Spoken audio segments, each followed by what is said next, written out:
Hi. Hello, welcome to my very late stream. It's always late, so I apologize. But tonight we are continuing with the building of the purple diamond foxtail. I finally had enough strength to actually try to do a stream.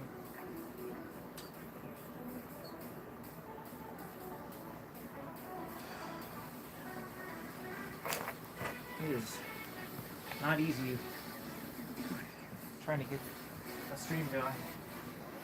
Oh my gosh. All my stuff just went missing, all my stuff. But I finally found my items that I need to actually do this live stream. My laptop charger was missing and all my stuff was missing, so I finally managed to track it down, which is awesome.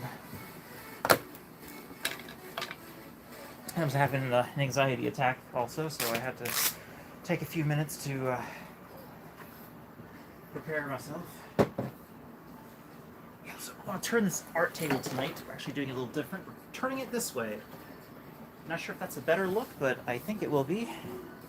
So you can actually see a little bit more of my work area and less of me. But you came here to see the work. So I think that'll be perfect.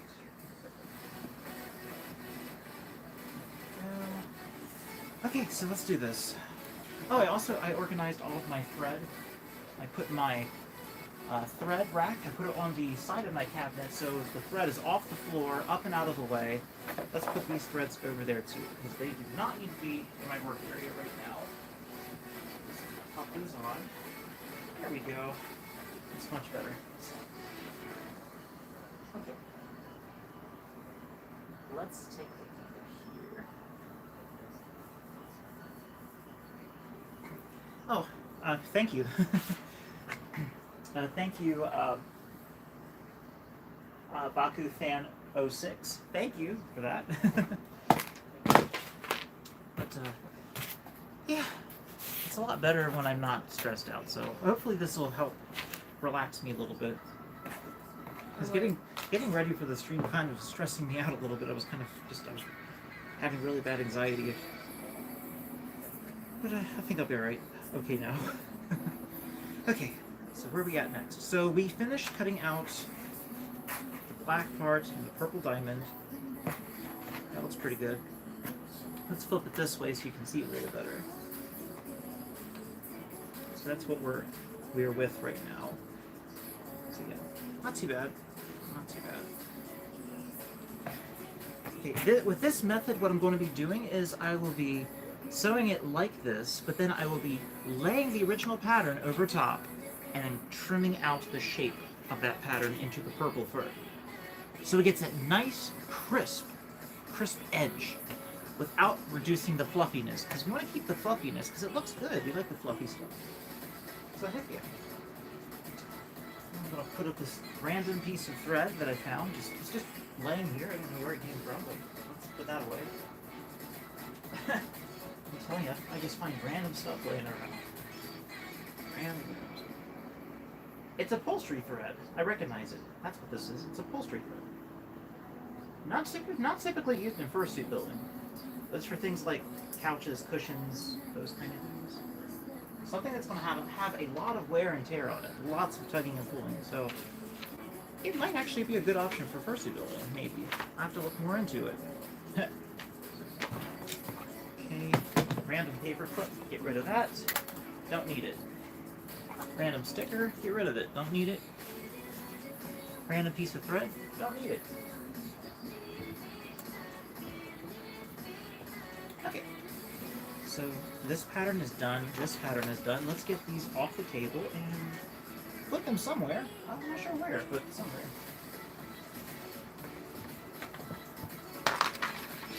Grab my markers, my metallic markers, because these are awesome. These actually show up really well on the fur. They actually show up really well on dark material. Okay, so let's go with, we have white, oh wait, I still haven't done the lower section of the brown. Let's do that, I guess, next. the lower section of brown. We have the upper, we just haven't done the lower section yet. So that one will be next. Got a random collection of Wonder Clips over here. If anybody's wondering what Wonder Clips are, you use these to clip together your fabric instead of sewing pins. They hurt. They're a lot less painful. And they work really well. So. Spam. Spam. Starry Night, hi, welcome, Starry Night to my always late live streams. If one thing you can always rely on is guarantee I'll be consistently inconsistent. Drives me nuts. I'm actually seeing a doctor here soon about well, all of it. What's causing my my issues with time management, all that. It's likely ADHD, and I just want a professional to get it diagnosed with and done with. It's exhausting trying to keep up. It's very tiring. So, alright, let me go and grab the dark fur, because that's somewhere. I don't know where, but it's somewhere. Here we go. I think I found some. Yes, here's some. Good. It's actually what we need, which is perfect. Thank God, I don't have to hunt for it. Whew. That's a relief. Let's also get this fur off the table, because it does not need to be here. Question is, where do I put it? Let's see. I'll just stack it on top of each other like this, and then put it on my quilt rack, because I actually have a quilt rack. I'll get it up off the floor. There we go. Okay, nice, fresh, clean table. Yes, that's what we need. Nice, fresh, clean table. Woo-hoo. My finger is going to be dead by the end of this. Arcade allies. Arcade allies. Are you the one tapping all the hearts, all the likes? If you are, thank you. That's. I asked Minecraft Lord first if I can spam with them, and they said yes. So I spammed, and I'm like, everyone can spam if they would like to. I mean, you can spam, just don't die from it. Don't like hurt yourself.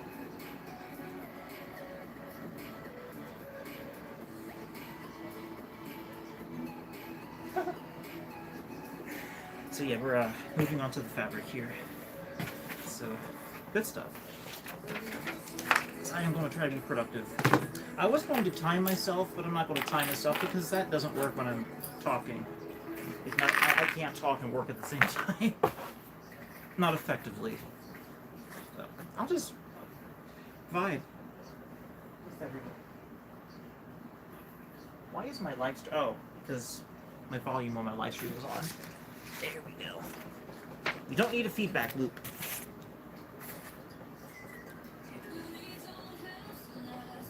Okay. So this is brown long, and it's going this way. Good. Let's see if I have my my paper weights. I don't. They're missing. Okay. It's fine. I don't need them. I'll just use pins, I guess, instead. Remember the pins I was talking about? Well, they're coming out to play. The pins are coming out to play. All right, let's poke this pattern. Jude says hello. Jude, welcome. Welcome, Jude. Hey, how's it going? Hope you're doing awesome. Hope everybody is doing well.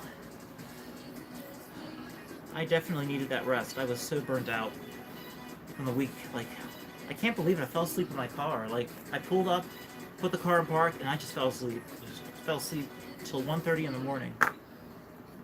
Just was not expecting my body to be that run down. Whew. Exhausting. Oh, also, apparently, in my last YouTube short I posted, somebody wants me to die. So, all right, there's that person out there. All right. Oh, they put a black heart. I'm like, alrighty then. But then their name has the name Goat in it. They call them, like, I don't understand that when people have these kind of usernames or profile pictures. They have a profile picture of a dog, And then I think their name is something 50 something goat. It's like, you're calling yourself a goat? What the frick? If it's not the animal, it's the acronym GOAT, greatest of all time. I don't know. I'm just weird. Guaranteed they're not. I'm just like, alright, like, who hurt you? Okay, whatever.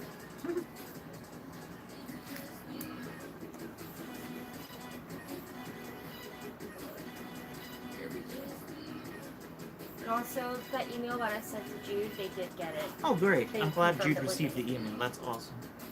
Great. I'm probably going to have to plug this in soon. Because of reasons. There's even a way to plug it in. You know, there's no way I can actually truly tell what my battery percentage is unless I come around and look at the camera. I mean, just let me know if you need a charge. You got a 10-foot cable. In like an hour, I think I'll need a charge. I can do it now. I don't care. Just be careful of the strain on the power on the port. Yep. Great. Smashing. Awesome. Smashing pumpkins. Pumpkin smash. Ah, man. I actually need to unplug it from the wall. Oh no. The 10-foot wire is not enough. No. Well, where are you gonna plug it in? It's okay. I'll figure out something. I always figure out something. I shall figure out something. That's Something. occupied. Yes, it is. Oh That my. outlet is occupied. There's one behind his dresser. That's not. Use that. You can crawl under there. But you have to get down on the floor to crawl under it. I'm scared to do it, but okay. You don't have to though. I'm just. Bloop, bloop. Bloop, bloop, bloop. I mean, I had a system in place to charge my phone. So yeah, I'm going for the kill, trying to figure out how to plug it in. Well, Let's see. Jude says I might be going to my first FurCon next month. AFC. It's a brand new con. oh, AFC. Cool. Awesome. I'm so glad I don't have Norton antivirus anymore. That was so annoying. They could tell me that my computer was at risk. I'm like, At risk for what? at risk? Yeah, like, from you? Norton is the virus. Gosh. Or else. And then McAfee keeps trying to, like, send me stuff. Well, they used to. I think I was able to make them stop sending me stuff. Well, come on. They're both occupied underneath. Bunny, they're both occupied underneath. Underneath. Both are full. What's it occupied with? I don't know. I can't tell. It's probably. As far as I knew, the clear wire is the only one. Hang on a minute. Hold up. You can't unplug the clear wire. No, wait. There's like a black wire. Yeah, don't unplug the black one. That's got the air conditioner. Yeah, so I can't unplug either of those. Right here. Oh no! Oh god! Alright. Mannequin Head says hi. Nope. I'll.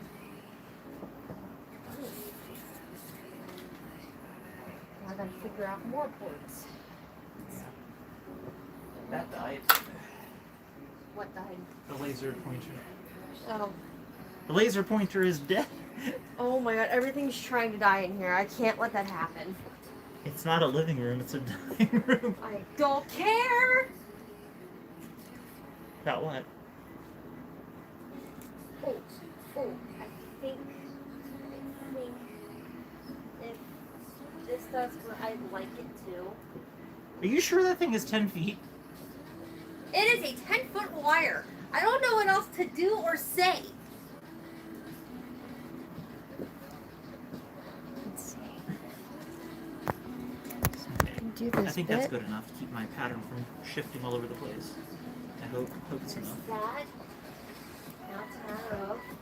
And let's stretch. There we go. Oh god.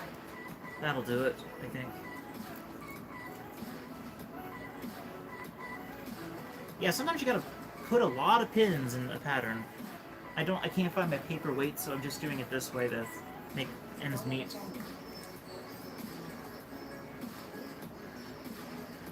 There we go. I think that'll work. Perfect. Now let's pick a color. Do we want to use silver or gold? Oh. Let's see. Lily. Yes, Lily. Yes, Lily09. I am doing a fursuit tail. I've already completed the first upper sections. This is the mid-body section, and then I'm doing the zigzag, and then I'm doing the tip. I did it! I figured it out. Oh, good. I'm glad you figured it out. I sound like a psychopath.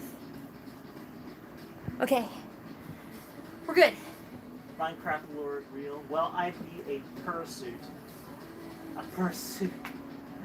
Okay. I had to redo some of the wires over here. Only 2 of them. That's fine. I just had to move 2 Let's see how this color looks. That marker's about had it. Let's try this one. Oh my god. That one works. We'll go with this marker. Oh. Why are you so worn out from just plugging in a wire in the wall? No, because my body is still kind of after the bathroom. Oh, okay. I didn't know. There we go. It's pretty good. Let's go ahead and get this pattern done. I'm tired of delaying and putting things off. Exhausting. Trying to be normal. Being normal is so tiring.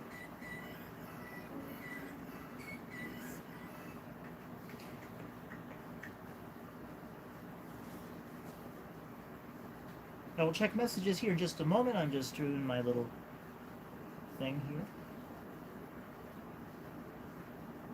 That looks good. This is actually a super crucial part. It's actually really important to get this part right. Like the fact I have someone on Toy House that follows me with the name of Deficiency.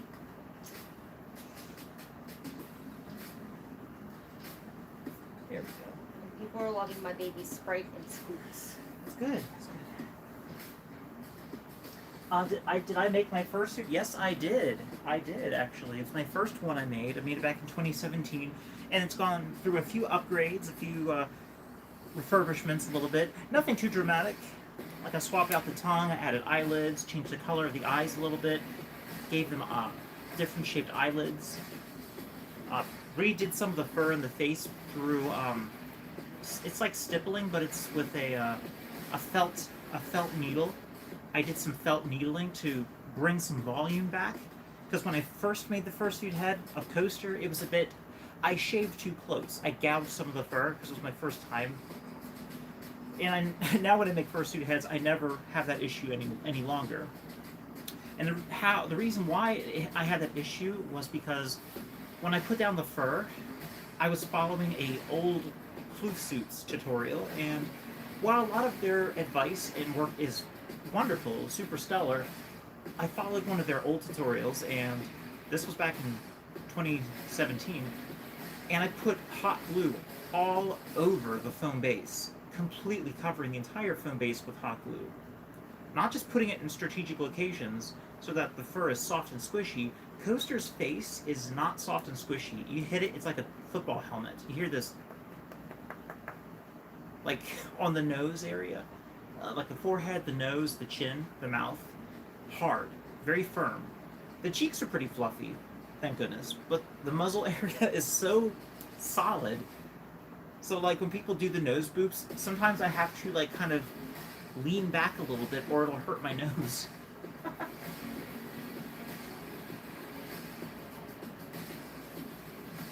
Jude's at volleyball practice. That's cool.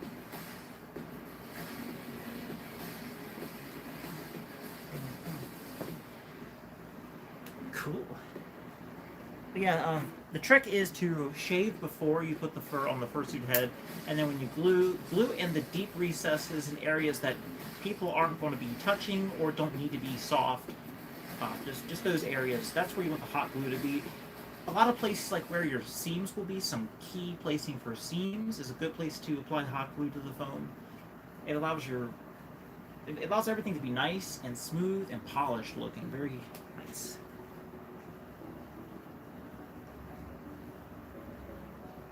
So yeah, that's a little, I guess, a little tip there you can use if you so choose.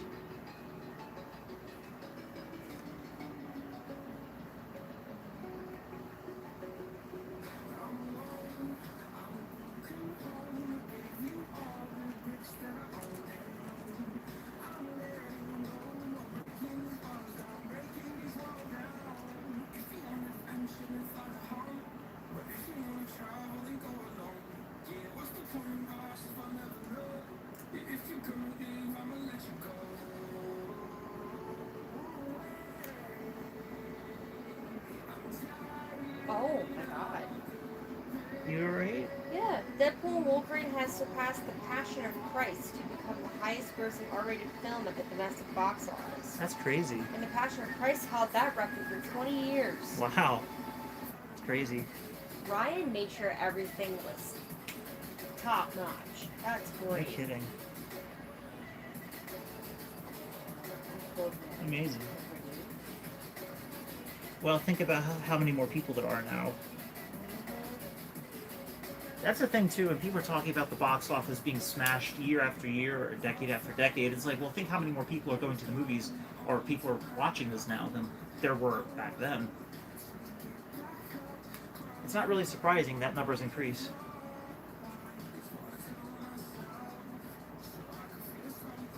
I will check messages here as soon as I'm done adding these crosshatch lines. Bear with me, folks. I almost finished.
Okay, there's that. So I will check messages here since I got the crosshatch lines down. Eoric Byerson, 086. Here's your awesome channel. Sorry can't stay. Driving home from mowing lawns all day. Taking it easy since it's rainy now. Have fun and hope to catch you next time. Bye for now. Wonderful. You need a donation of 10 to Super Chat. Thank you so very much. Eoric Byerson 086, thank you, and I hope you have a wonderful evening. And I know it's exhausting mowing grass and all. Just take it easy. I know you can't stay long, and I do appreciate you popping in, seeing how everything's going. Thank you. I'm gonna check other messages here since I've got a moment. Arcade Allies W. I think I've got to catch up on a few messages here. Zoom back just a little.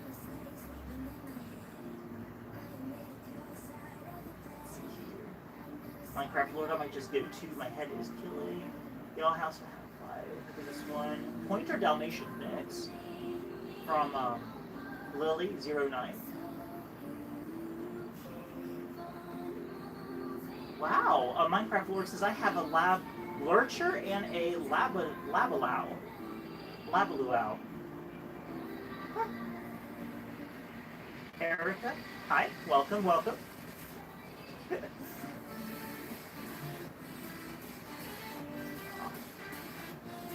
Lily09 says, bro, I bet you half the people I sub to are Therians and furries. It's very possible, If you actually look at some of the people that have subscribed to my channel, you can actually see the other channels that they have subscribed to. If they have that turned on, you can actually see who they have subscribed to. So yeah, a lot of my history tells me in my YouTube analytics, it actually does tell me who my subscribers are also subscribing to. I'm like, oh snap, I got like there's a lot of Therian channels. Like recently, it's exploded. There's been like a lot, which I think is pretty cool. I've been thinking to myself, I would love to do a video one day where I try quadrobics to see like what it's like, just to try it, just check it out, like some different things, because I know like that's a big thing in Therian community. That doesn't necessarily make you Therian at all, but quadrobics is it's a very what's it called? It's very physical. It's very physical. It's like your full body. You're engaging your core. You're engaging your forearms, your legs. It's essentially mimicking the stride, the natural stride of a canid or a four-legged mammal. Which I don't see any issue with that at all. Like some people are like, that's weird. I'm like, I mean, there's a lot of weird things people do, but I think it's fine. I thought it would make a cool video, just me trying it, just see what it's like. It's like, hey, today in this video, I want to try quadrobics, see what it's like, you know, just. Yeah. And if chat would like me to, if you want me to, I can even make a separate mask, or I can just wear Coaster's fursuit head to kind of get into the mindset for quadrobics. Just checking it out. Because I don't see that any different from playing in a play place at a fast food restaurant, or playing at a playground, like crawling through the tunnels on your hands and knees. I don't see anything different from that compared to this. And I've seen some clips from the movie Sweet Tooth, and that was being renowned a lot in the Therian community as having some excellent quadrobics. Like the actors had really good quadrobics in that one. Like the bounding, the movement. Sweet Tooth's kind of messed up though too. It seems nice, but it's not all nice. I actually got to read a bit of book as well. We're breaking out the knife, everybody. We're going to be cutting the fur. Doing a 1/4-inch seam allowance, and these magnets and this Canadian coin allow me to get exact measurements every time. So heck yeah, let's do this.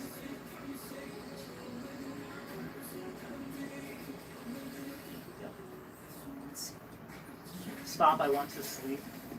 My mom's in chat. Oh, I believe it. I believe quads can hurt a person's wrists if you're not conditioned, if you're not conditioning it. Y'all know the story of Tarzan, right? Tarzan, how he was like raised by the apes and all, and how he walked on his knuckles. Imagine like how conditioned his wrists must have been. They must have been so reinforced. It's like a lot of things. Like as long as you're conditioning and working yourself into it, you eventually can build up a tolerance, and actually your body gets used to it.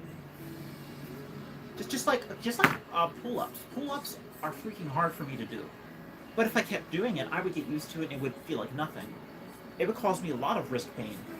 But if I keep working on it, I could get better at it. Alright, cutting this fabric. Here we go. The fabric. My one friend is like screaming at me in the reference chat on Really? Discord, going, "Scramp! Shrimp! Shrimp. Shrimp!" I'm like, yeah. Shrimp. I'm like, yeah, Sprite's part shrimp. That's cute though. I think that's actually a cool idea. Got yourself a shrimp sona. Does it go well with butter and lemon? Yes. It does. Mm-hmm. That's good.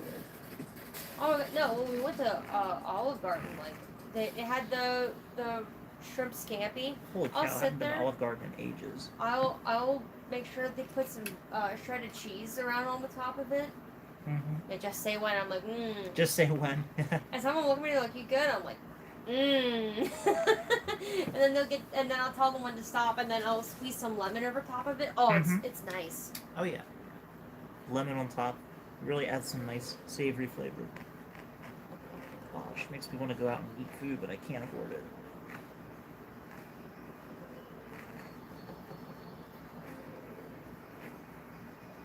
There we go. Gosh, I want a pizza. I will check chat here in just a minute. Just let me go and cut out these shapes. I think this is a great way for me to actually put some solid work into the project. Is for me to do a bit of work uninterrupted, and then go over and chat with you all for a little bit. Because you actually get to see me do something instead of me just touching my stuff, touching my knife, touching my fabric here, and actually not working on it, you know? Just kind of like, chat.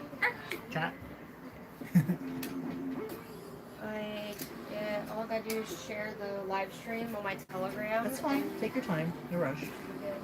It's okay. Take your time.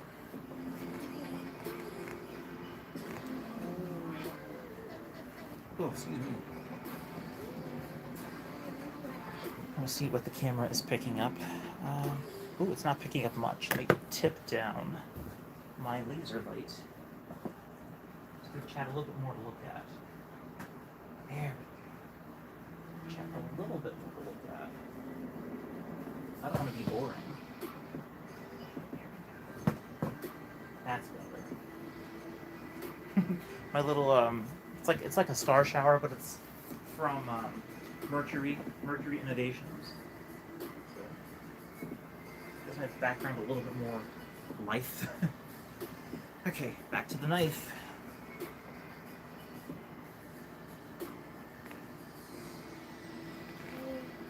Thank you, Dean. We got 18 chats. Appreciate it. Oh my gosh, holy cow. I know how to draw pizza a little bit. Just a little bit, not too much. Draw them?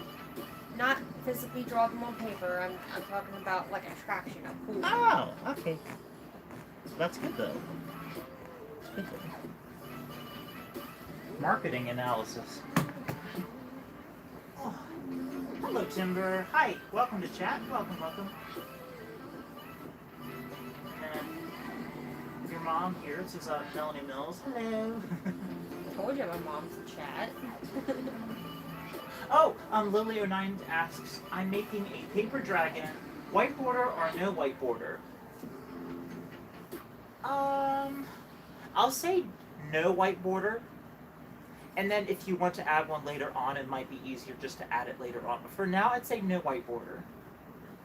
For now. I'd say leave it without the white border.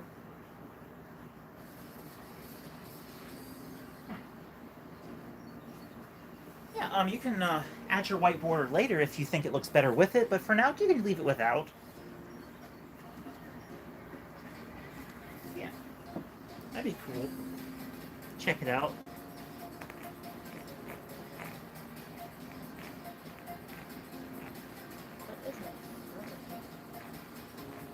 What happened? It's acting stupid, that's all. Okay, I think so. Okay, great. That's good.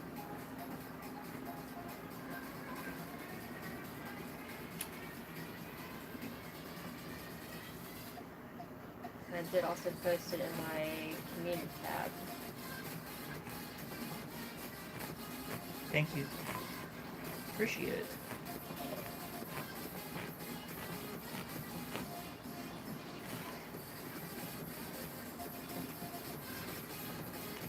I'll turn it to this side so I can see a little better.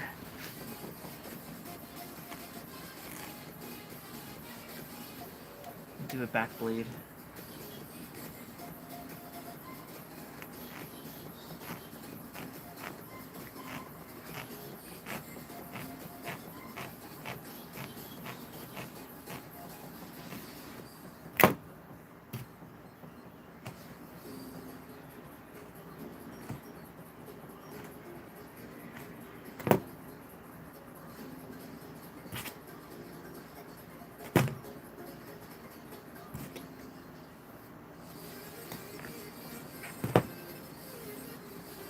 Sounds like we're about to go to like Super Smash Bros. Or something.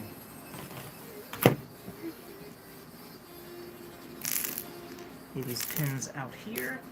There we go. Toss this piece because I cannot use this for anything. It's too small. So we can toss that. Alright. So here's our piece we finished cutting. There's this nice little piece. It's going to look a lot more refined when it's put together. For now, that's what we're working with. For now. It's going to look a lot better when it's done. So we're going to refine those lines and make it look great. Make it look really good.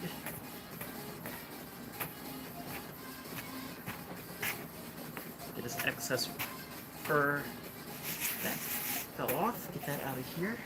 Just so it doesn't clog up my table.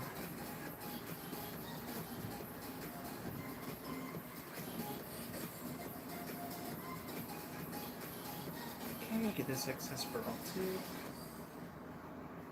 Yeah.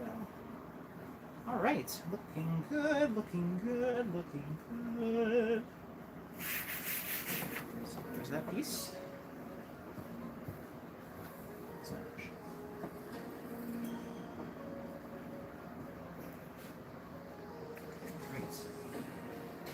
Now we get to flip the pattern the other way. So we did the right side.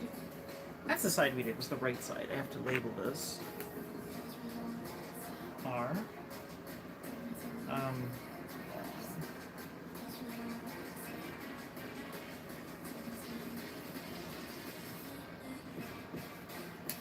So that's been labeled. I labeled it as long, right, brown. This will be on the right-hand side. Okay, lay this on my rack here. Don't fall, please. Don't fall. Thank you. Okay, now we're going to be doing the left side. Hopefully the left side's a little more easy to do. Okay, I will check chat here before I start because I need to make sure everybody's doing okay in chat. Make sure nobody's clowning around too much. Thank you for the likes. Thank you so much. Thank you. Thanks very much. Timber. Yes, good question. Your question here says, I have a question. Is it okay if I ask how long tails usually take to make? You can absolutely ask. That is totally fine. Depending on the size, depending on how intricate your design is, you can make a tail in as little as 4 hours. You can make a tail up to, I've spent 17, 18 hours making a tail before. On average, if I'm not doing anything else and I'm putting my full concentration and effort, it can take, for something like this, probably a good 12, a strong 12, maybe 13 hours to complete. Something that's intricate like this. Because this has zigzags, and zigzags take time to cut, to sew, they take time. So something very basic, let's say you're a typical foxtail with no crazy zigzagging, just straight up you have one color and then white. That could take 6 to 7 hours for a medium sized if you're using a sewing machine. If you're hand sewing, it might take about 10 hours. That includes stuffing it too with your stuffing. So it's important that you actually have that stuff ready to go automatically. You already have that stuff ready, because if you have to go out and buy it, it's going to add more time. It's going to feel like it's taking longer. Now, if you want to do this all in one day, do it on a day you're off work or a weekend. If you're doing it like during the week, spread it out a few hours a day, like 3 hours, like before bed. You could do something like that. But for me, I have 3 days off, so this is going to be one of the things I'm working on. So, thank you for your question. Yes, you can make a mask out of paper. You absolutely can. Paper mache is one of those things. You can actually make a mask out of paper mache. You can make it out of cardboard. I actually have a Fox cardboard mask design that I got from Etsy years ago. I was actually considering making my very own and putting it out for people to use. But you can. The important thing is that you seal it. You really should seal it so moisture, skin oils don't degrade the paper over time.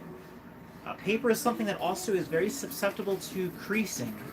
If you don't have sturdy paper, make sure you make it sturdy or get sturdy cardstock or very thick cardboard, or this can happen to your mask. See that creasing? You don't want that to happen because it's very easy to do. It's so easy to crease paper. Yeah.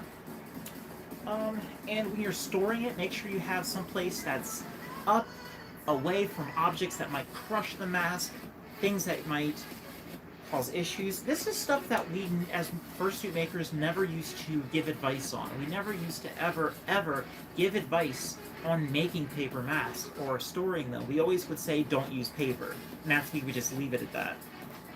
But things have changed. Things are more expensive. People are becoming more creative. We're finding ways to also make paper more robust, less brittle. So a good sealer, a shellac, a lacquer. You can even use Mod Podge. I know some people don't like Mod Podge. I am kind of torn. Sometimes it's good, sometimes it's not. Mod Podge is good for a build-up. You have a nice build-up. It's really your preference. From my experience with Mod Podge, it creates, it can remain a little tacky after it dries. So as long as you're not pressing up against something else that has Mod Podge sealer on it, you should be fine.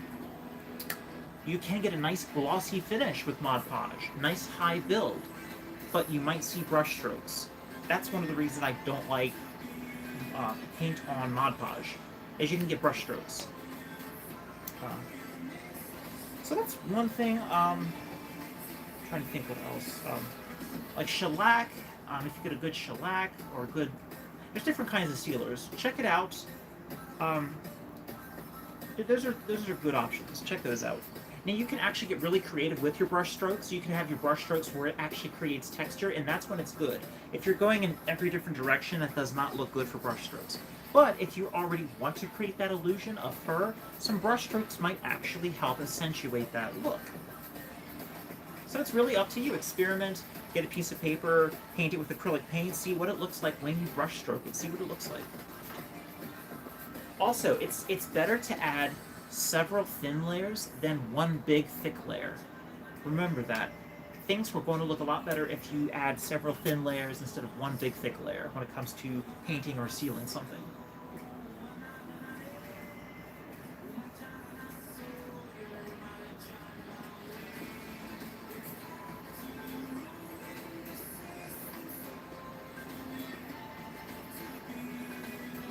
The shorts are a bit tight. A little bit. They're not shorts. They're leggings. Because I wanted something that's breathable and comfy. Yeah, they're a little. I guess they are a little snug. But I am trying to lose weight too, so that also is probably why they're a little snug. I'd rather have leggings be a little on the tight side than a little too loose. Because there's, I don't know, just because I do need to lose some weight, so they'll get looser. So I have to remember to flip it this way, and then we'll be good. Let's see. See, here I want to have a nice big scrap piece to use over here. So I'm trying to plan ahead. See, I could put it up here. And then I'll be left with a nice large piece down here. What if I should do it that way instead? Yeah, let's do it that way, because I don't want to waste this. I don't want to have it end up being difficult to use later on. So we'll just do that. We'll just do that. Nice. There we go. Also, thank you again for letting me use the charger. Thank you. Let's see which direction is this fur going, and I haven't checked. Okay. It's going a little crooked. Fix that. It's going this way. Perfect. That's all I needed to know, which direction it was going again.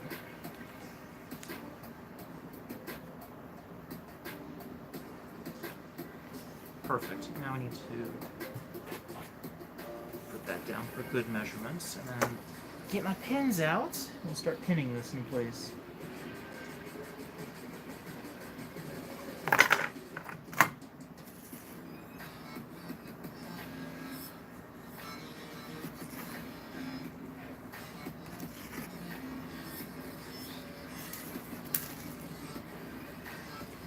I found that when I pin my paper pattern to a fabric, if I alternate the directions of my pins on the edge, it seems to keep the pins from coming out, which is nice.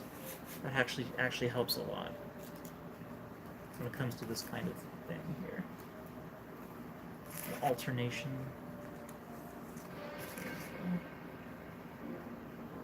And I will check chat here in a moment. Just want to get my pins in, and I'll check chat here then.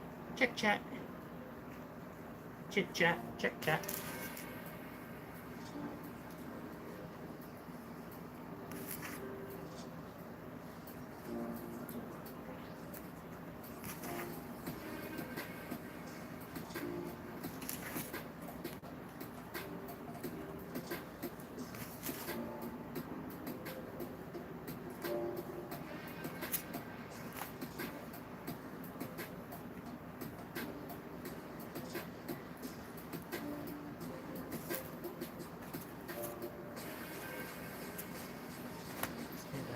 Good luck.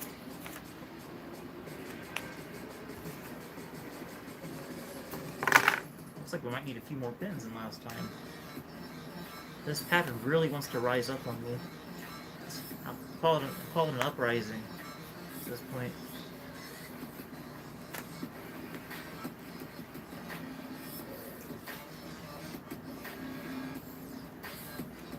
Oh, there's my music cry. There we go. Oh my god. What happened? The group photo that I had that I got for my one friend that I helped raise money to get glasses for. Yeah. I posted the image and I said, "You mean everything to us. Happy belated birthday and glad to have you in the family." And I labeled everyone left to right in character. And they said, "I love how it turned out. I really appreciate being among you." Yay. Which group were we in that photo?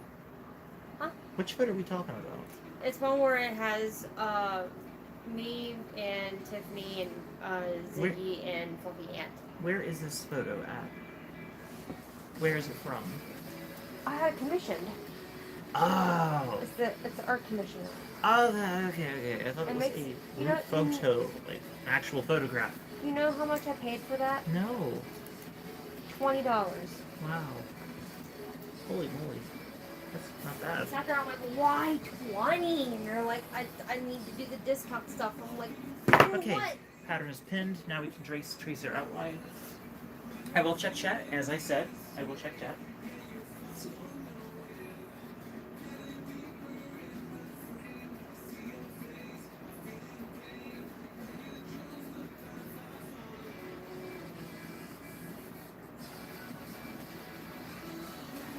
Let me check something really quick here.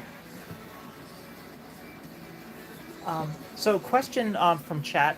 Let me read who that question is from.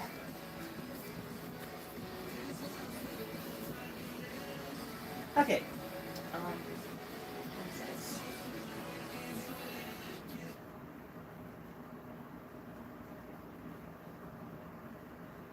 Okay. So it says here. I have a question. If it's okay. I already read that one.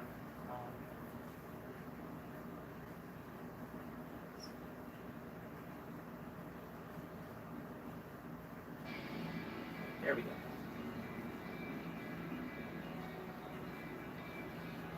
What animal tail for and how long is it going to be? Oh, what tail's the animal? What animal is the tail for and how long is it going to be? From a person named Person. That's the name. It's a fox. It's a fox type tail. And I think it's probably going to take another 7 or 8 hours to finish. As long as I'm constantly working on it. Let's see here.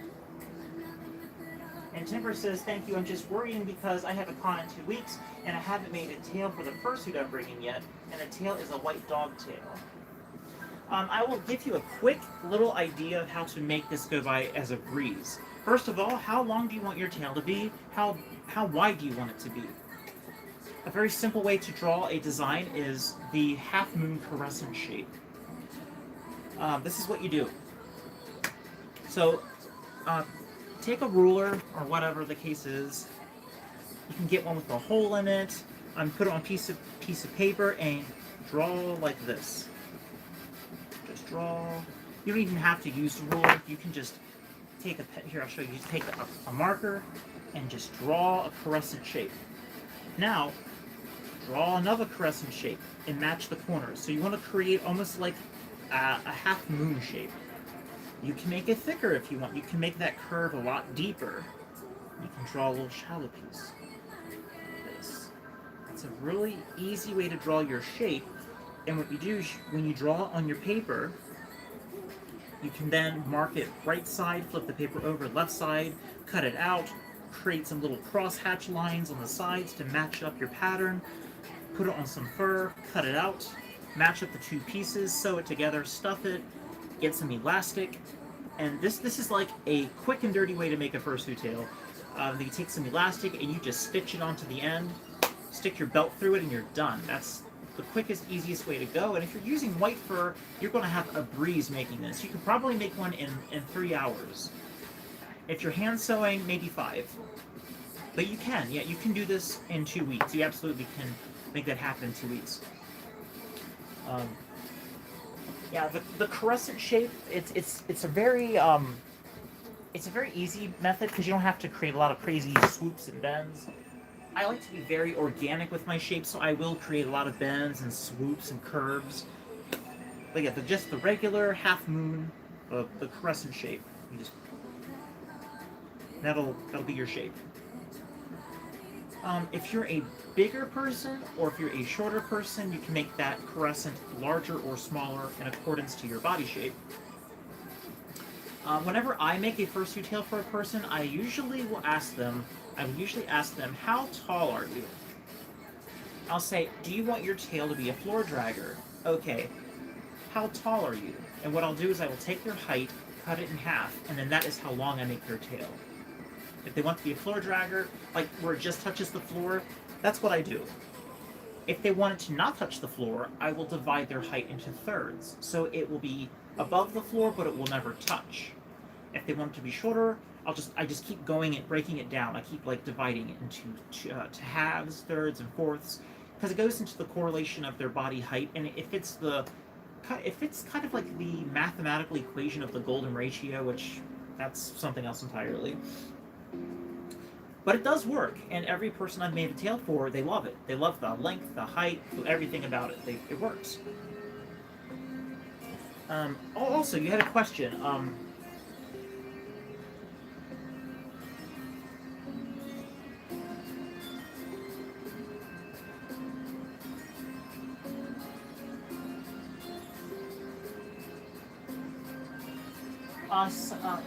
Sublimity says, I Vintage want a tail from you, and I want a normal size tail. I don't know what colors. And they say they're 11, and they said they want a floor dragger. So usually for something that's 11 years old, when I was 11, I was already over 5 foot tall. Thank goodness. I think I was like 5'1" or 5'2". I grew pretty early. So in those regards, trying to think, just you want to split that in half, and if you want to absolutely like be a floor dragger where you actually have to pick it up to walk with it, it could be you could have 3.5 feet. You could push it to 3.5 feet. But yeah, for something like a very basic type tail, it's like 70 to 90 for a very basic, nothing crazy going on tail. That's medium length. That doesn't touch the ground. That you can swing around and grab and hold. You can actually hold the tail, like you bring it up to the front, you can actually cuddle with it. Probably about that. Let me think what else. If you have something that's considerably larger, it's how much time it takes. It's mostly based on how much time it takes. Because I can make you a big tail that has just 2 colors, and it could only take maybe like 10 hours because of the size. But you could also have a tail that's only like 2 feet long. But if you got me sewing in like stars and like a rainbow, and you want it to be crisp, that will take more time because I have to go in there and shave it. I have to go in there and sew every stitch by hand. So that's basically how it works, really. If you have a design idea that you want, you have it like drawn out, and then you can like show it to a maker, and then they can give you a price quote. That's where it's easier for us if you already have something made out for us to look at, and then we can start crunching numbers and give you an accurate potential cost of what it could be to make that for you.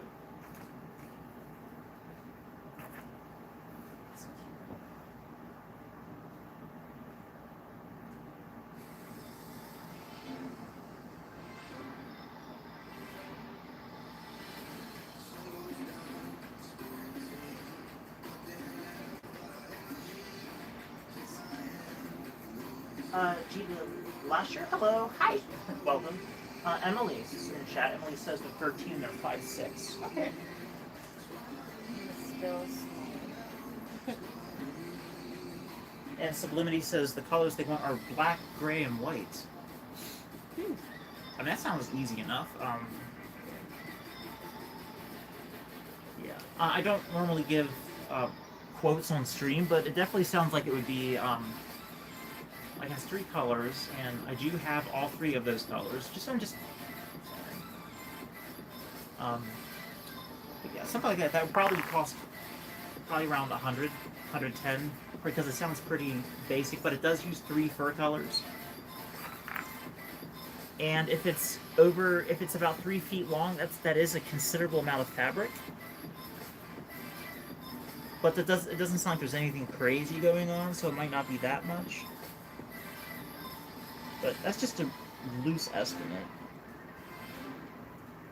Now, see, I don't include shipping with that unless I know how far away the person lives.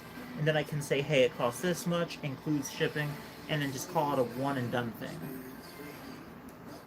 Because I package my stuff when I ship it, I package it in such a way which I don't have to charge a whole lot to get it to that person. Because I have a very special way of how I package my fursuit items.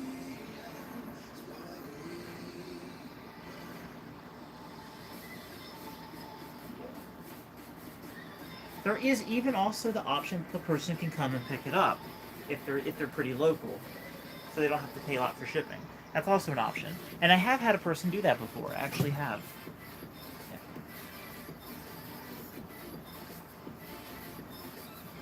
Yeah. An individual.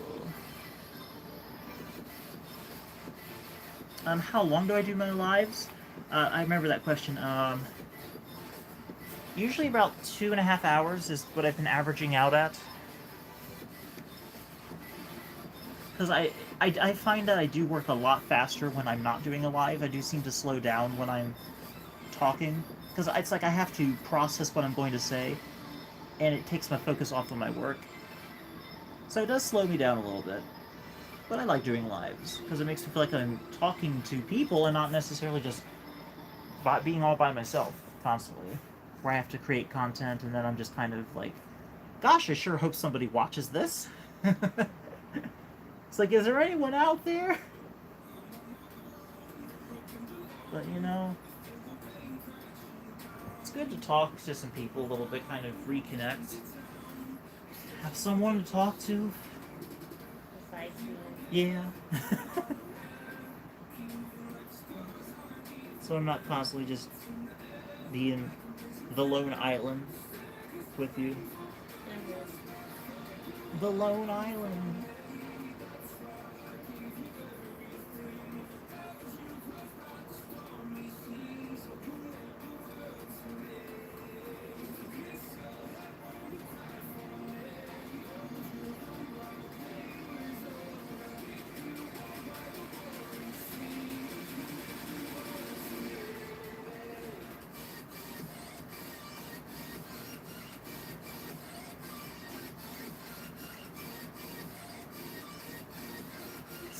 Check messages here. Oh my gosh, who's giving me all the likes? Who's doing this? Thank you. Thank you for all the likes. Thank you. Also, appreciate that. Pause for Life are asking, I'm Ethereum and my family hates them. What do I do? Hang on a second. I am going to read your question because I don't want to be rude. So, let's see here.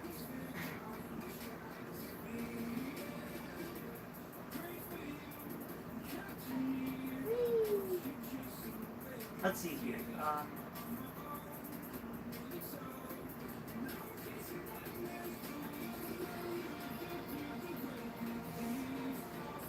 Okay, I'm trying to catch up on this here. So, Lily09 says, I am also make a tail to watch my finnick mask. Okay, so you're making a tail? A yarn tail. Okay, yarn tail.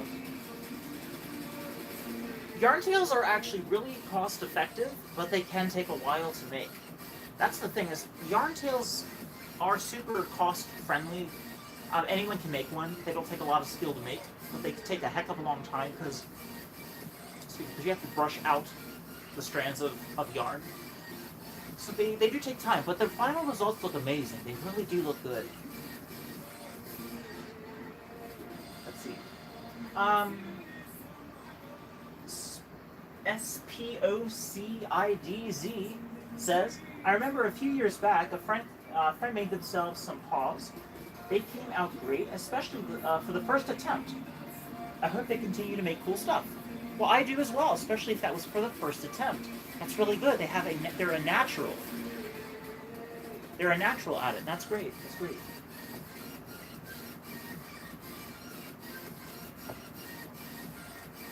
Oh, Sublimity, thank you for subbing. Thank you. Thank you very much.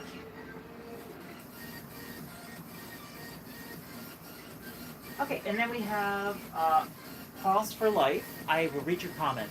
Pause for Life says, I am Therian, and my family hates them. Please, what should I do? Do you know why your parents hate Therian? Like, what is the issue that they're having?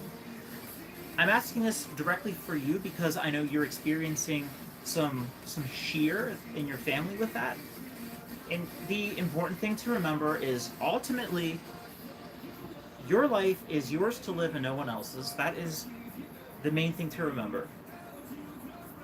Now ask yourself this: are you hurting anyone? Are you doing something wrong? Because in my eyes, Therians are not doing anything wrong. Are you harassing people?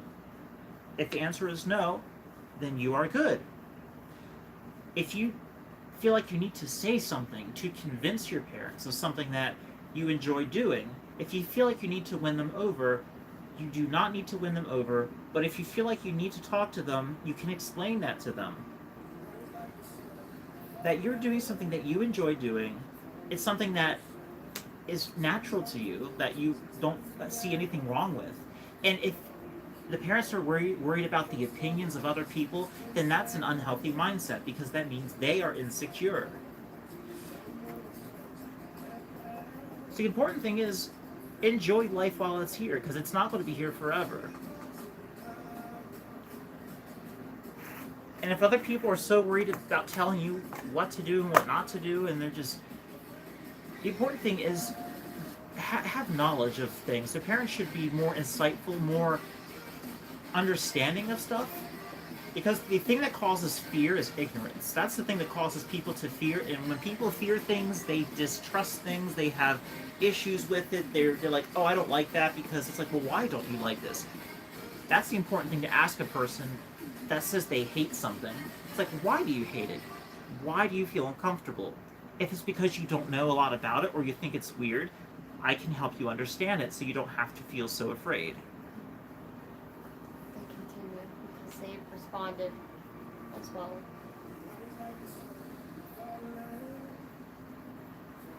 They tried what they could.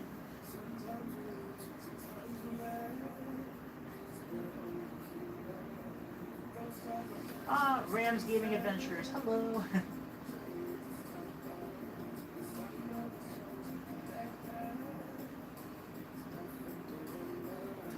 Of course, Pulse for Life. Of course, you're very welcome. Of course, I'm glad to help. I definitely want to help out where I can with that.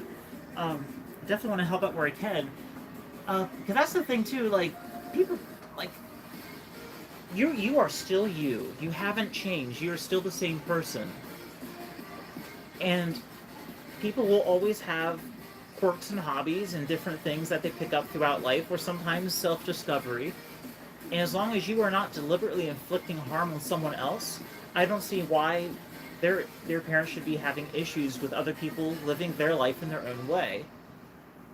So what if it's weird? There's stuff that parents do that's weird too. Like, I'm just to name a few things: picking your nose, um, calling people by nicknames instead of your actual name, applying lipstick while driving, talking on your phone while you're driving. 'Cause you're not supposed to be doing that. People still do it. They're breaking the law. They're hurting people, but they still do it, right? Doesn't make it right though. There's just a lot of quirky things people do. Getting avocado on toast. I mean, Avocado is so green, I hate it. Like, but not yeah. the color, but like the taste. Here's the thing. At least you're being active. At least you're getting exercise. That's something that a lot of adults do not get. That's a lot of things that adults don't do, and they should be doing it. Getting blackout drunk on a Friday night is something else that some adults do. That's not good for you either. You're not hurting yourself. You're not deliberately harming yourself. You're not harming other people. Their opinion seems to be the bargaining chip that they're using, is their opinion, and that's all it is an opinion. So, yeah, just be yourself. If they have an issue with it, that's not just be honest. It's like, I honestly don't see what the problem is. I feel like that may be more of a you problem. It's something that you may not understand, and that's making you uncomfortable. If you'd like to know more about it, I would be more than happy to share it with you, explain to you exactly what quadrobics is, or why theory rings do it, or just explain why you're comfortable with what you do. Yeah. There's a lot of stuff people do that is weird, but not gonna be judging them for it. I mean, not in a cruel way. I may be like, well, that is a bit odd, but I find it interesting. I mean, some people walk on their hands, right? Some people jump off cliffs with parachutes. That's definitely a bit odd. I'd say tempting fate like that. What if your parachute doesn't hold you up? You're taking a lot of risk. That's very dangerous, but nobody's saying, ew, skydivers, ooh, paragliders, ooh, that's weird. Ooh, this community of people that like to risk their lives, how, ooh, that's creepy, ooh, makes me uncomfortable, right? People that get tattoos, I don't care for tattoos. What if somebody has them? It's their body, they do with it what they want, but I personally would not say, hey, yeah, get tattoos. I'm not for tattoos. But hey, it's your body, you do with it what you want. Just don't push your belief on me, and I won't push mine on you. I'll share my stuff with you if you want to know about it. But yeah.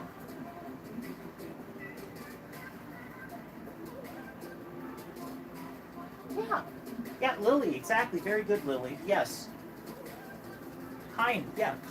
Kindly, and just share with them that that's not a bad thing. Like, why? Don't be afraid. It's not a bad thing.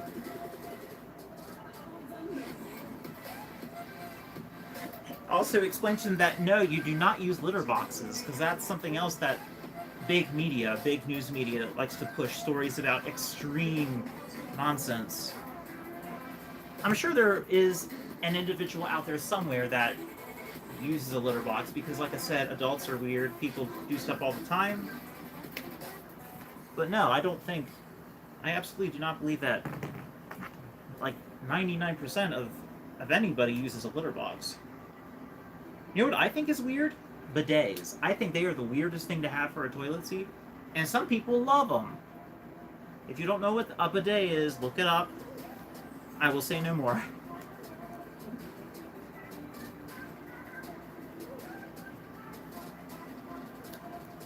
Yeah.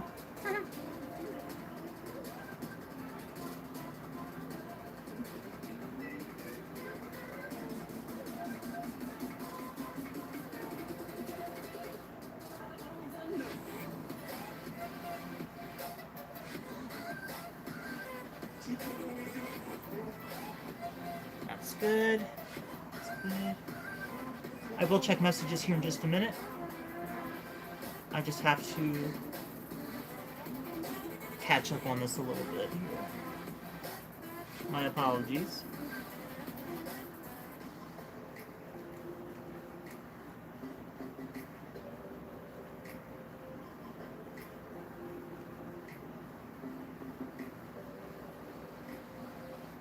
they were wondering if you could make a full video about quads and how to control shifts. Because they do gotta go soon. That's the only reason why I read them out loud. That's a fact. That's okay. I'm glad you're reading them out loud. It helps me realize what question is up next, so I can prepare an answer. Thank you. And who asked the question? Pause for life. Pause for life. Okay. Yeah, the one. Yes.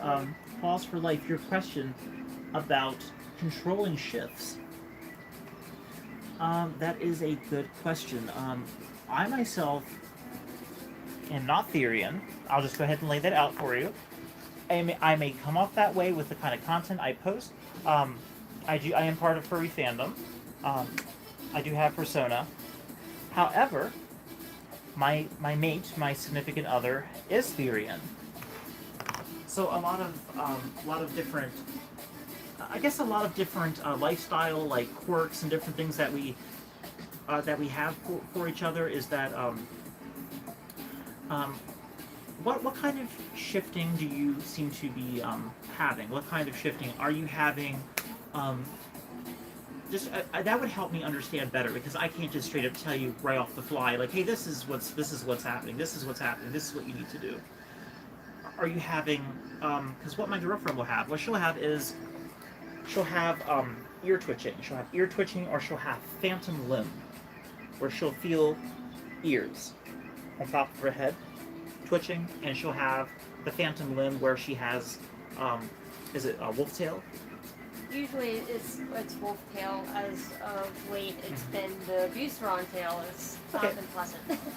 So she'll have either wolf tail or a Buceron tail, and that is, what is Buceron? It's basically take a Doberman, make it fluffier, make it stockier, and keep a long fluffy tail. Okay, so a fluffy, much more robust, more poofier Doberman with its undocked tail, a tail that's undocked.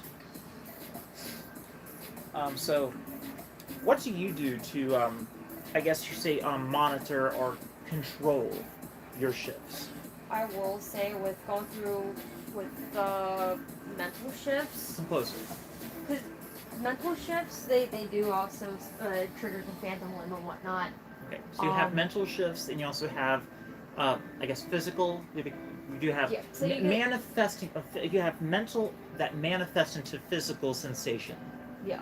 Okay. And those are that's usually hard to put away. Like with work yesterday, I actually had a hard time focusing on Pit, because there would be times I would kind of feel it starting. I'm like, please don't. I gotta pick boxes off shelves. I gotta go all the way to the very top shelf that's like over 350 inches off the ground. So you are able to override. What is it that you're having? Are you having urges? Are you having?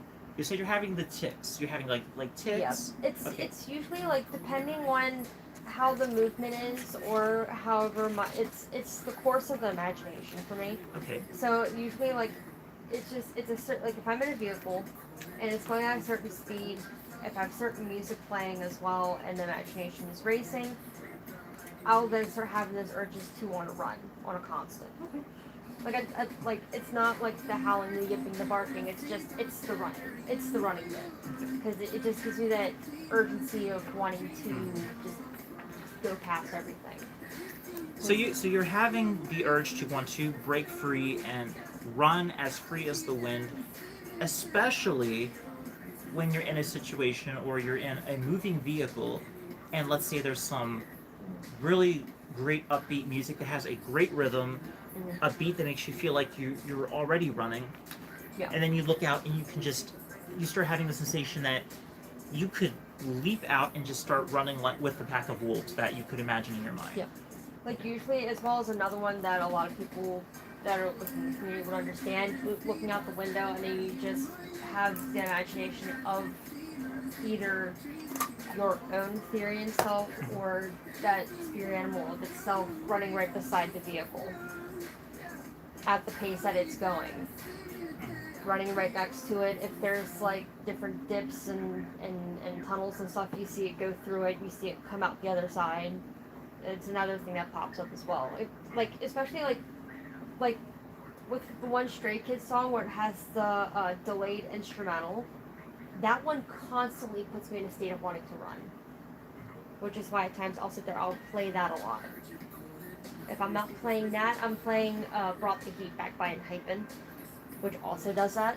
Okay, Pause for Life said they had to go, unfortunately, but Pause for Life, if you do get a chance to finish up reading the live stream, um, I am responding to the comment. My mate did respond on her behalf of how she deals with shifts, her experience with Phantom Limb, and how it goes.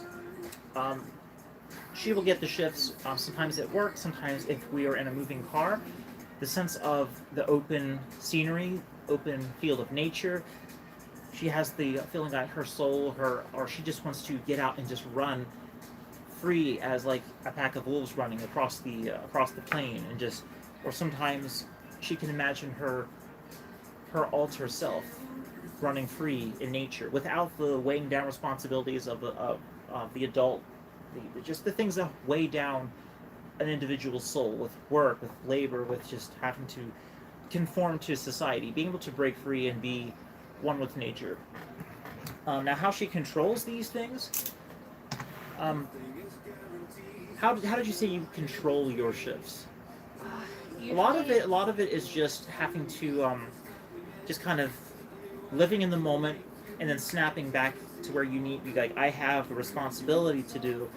I have to force myself. So you do feed into it a little bit. Yeah. So you do allow yourself to enjoy the moment, but not too much. Mm-hmm. So in controlling your shifts or your altar from breaking through that thin veil, the important thing is that put your priority or responsibility in the forefront. Keep that there. Um, if you feel like you are losing yourself to this in this sense of bliss, or you feel like the shift is just something that is happening completely outside of your control, while you're in that state, start realizing that you have to basically bounce your way back to your starting point, so you can reconnect to your here and now, so you can, I guess, function optimally, so you don't have to constantly be in a cloud of haze, so you don't appear to either be withdrawn or lazy, or that you're just full of it. That's the important thing too, as I've met people that are Ethereum or that have alters, and they are still able to be a functioning adult. Now, if you're a younger person that doesn't have a career yet or doesn't have to go to work yet, It's definitely harder to maintain. it's a lot easier to allow the shifts to happen. It's a lot easier for the shifts to dictate a bit more. But the thing is, when you do start having work and you do start having adult responsibility, those actually start to push down all of that.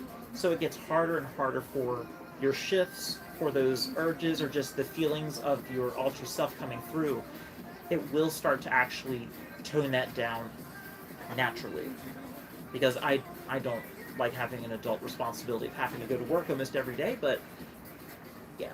Um, and part of that could be because it's actually starting to chokehold some of your creativity and your imagination.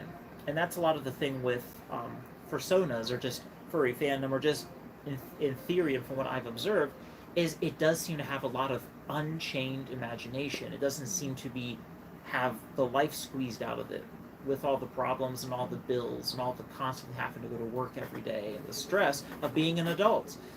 And that's what being an adult is a lot like, and it's very depressing at times. And I do wish I could kind of go back to my teenage years where I didn't have all this responsibility, and I did have just this wide open imagination where I could just be whatever I wanted to be in my mind, or manifest that in my actions.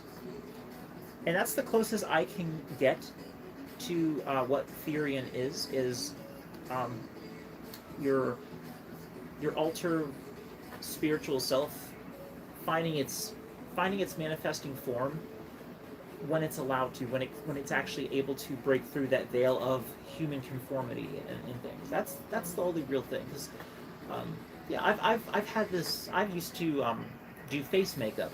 Years ago I used to do face makeup where I would do face painting and look like different creatures and different animals, and that's just what I did. I grew out of it for now, but I wouldn't mind trying it again, just to see what it's like. And it died. That's okay. You can swap out the cord. think that will work. See the wire in the phone? Swap it into there. But yeah, hopefully that helps answer your question and how to curb it if it is causing you any issues. Because if it is, that is my suggestion. Is think of the things that you may need to do to curb it. And kind of help you out here. So it won't stretch far enough to go around. Yeah. Oh, okay. And look here. Oh, there. Well, see, also, like when you're a child and you're going through school and you're first feeling these, you do not. Sometimes you don't even know what it is. Like before, like I even. My God, I'm sorry. I'm like. Before I even like really had any internet, I didn't understand what it was or anything because I constantly had phantom. That's what I started out with. And then over time, the longer I was in school and it kept getting unchanged. Welcome. Blue lion fur. It ended up getting out of control to the point where it would distract me from my schoolwork. And it kind of would dip my grades a bit. And then what ended up stopping it was an immediate change in life events that made me very depressed. And it all stopped. Like, it didn't come back for a good year or so, and then it just starts to rear back up. I'm just like, okay. So when you actually had a safe place to allow your imagination to, well, not your imagination, but basically your spirit to have a moment of peace, a moment of tranquility, a moment where you could reflect inwardly, is when it seemed your theory and shifts seemed to make themselves pronounced. But it's when this and this and this the and mundane this, things in life, this pretty much. this got piled on top. Yep. That's when you just felt. Yep. The mundane things in life, basically, what happens is that it forces it back into its little cage. It pushes it back. Yeah. There. So yeah. To control your shifts, your urges, your Therian self, your alter self, to get it some control. Basically, just give yourself maturity, responsibility, keeping tabs on your family members. Those things will distract you and actually make it easier to control that because those are taking premise instead. But having basically boredom is a catalyst to let your shifts go rampant and actually cause them to kind of really mess up your either your social life or anything that you're trying to accomplish. So distract that boredom by having stuff to do, and you will control your shifts and your theory and urges a bit more. That will help you. And this was a question that I was answering for Pause for Life. Pause for Life. Thank you for that question. I'm sorry you had to go so soon, but I hope I was able to answer that for you with my mate's insight on that topic. I did have to tell them, though, that I couldn't really do quad videos at all until I can actually get my joints up to strength because my joint hypermobility gets in the way of everything. I know, but think about it. You use the stairs. Yeah, I know. The stairs is an easier leverage. And plus also being top heavy, it doesn't work well. I understand. So it makes it really hard for me to actually do quads. Even with my binder on, it's still really hard because the weight's there. It's literally the weight that holds me back. I know. Besides the ankle I broke. Yeah, but I wouldn't mind trying quads for a video for just because I want to try them, just to see what it's like. Because I've never done quads before. I mean, the closest thing to doing quads was playing at a McDonald's play place. Like when I was a kid, that's like the closest thing I've ever done to quads. I definitely have the ankle strength though, for sure. I could get some sick height though. I bet if I did some pouncing, I could do some sick pouncing. Guaranteed. If you need a realistic enough tail, you know I have one available. Mm-hmm. There she be. You can show chat if you want. I have the black and red tail. The infamous black and red tail. That's the tail that I usually have.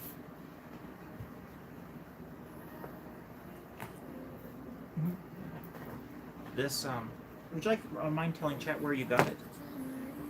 I had a family member of mine, or even a family friend, because I do have family friends that also do this kind of thing, and they basically will find one that's already passed on, or they put one out of their misery, coyote or fox, and they'll make sure that they have everything cleaned up, so that way there's no risk of possibly getting some sort of bacterial So, in thing. short, this is a humanely, responsibly sourced foxtail Yep. that a person has airbrushed to give it these colors.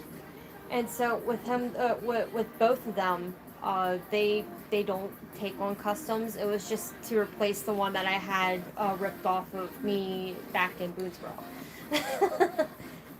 Because I was swinging up high and someone just snatched it off me. And so if you need it for quad shorts or quad videos, feel free to use it. You don't even have to ask. Just feel free to use it. Thank you. Like I say, it's an idea. I would want to try them out and just give my channel some variety and see what it's like doing quads. Because I've never done quads before, so... I know quads are amazing on a trampoline. I've seen people do it, and it looks like a lot of fun. I like there's a username. It's a person literally with the username person. Yes. I love it. If you're going to do quadrobics, make sure you do it safely so you do not hurt yourself. True, yes. If I end up doing a quadrobic video, I will practice on the err on the side of caution and safety, because I don't want to injure my wrists, because these are the money makers, you know, these... Not the face. The face is kind of secondary.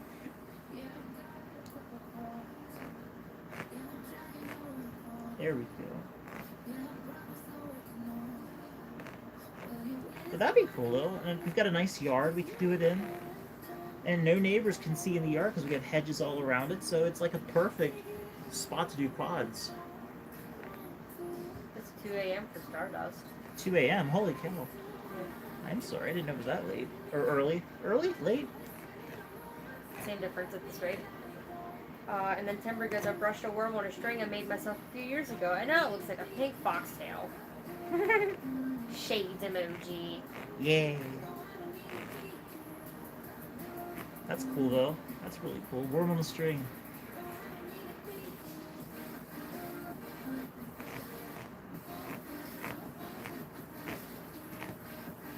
We're almost there. Almost got this piece cut out. Getting there.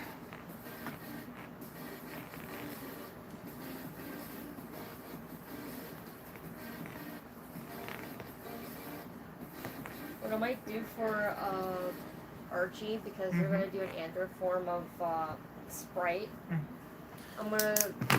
Got that piece cut out. I'm going to line my part of the trade and then just do grayscale and then put it in one of my art programs and then just digitally do it. For sure. On my back. Because I had a chair, but it's kind of being used right now by something else. Oh, bro, what? I'm going to be seeing the worm on a string. I'm going to be happy. We got our piece saw cut out. Alright, now we're cooking with fire. Now we have to cut out the white and the black.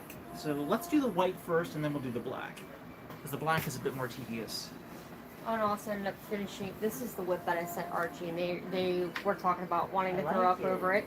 Oh my gosh. Again, they want to scream, cry, puke all over my artwork. I'm like, if you do, let me laminate it first. Jesus. Wait your turn. A big feather that just fell down.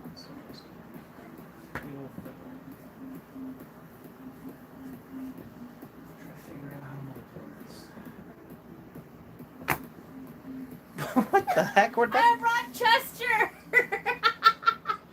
Chester's gonna be the mascot of the channel now.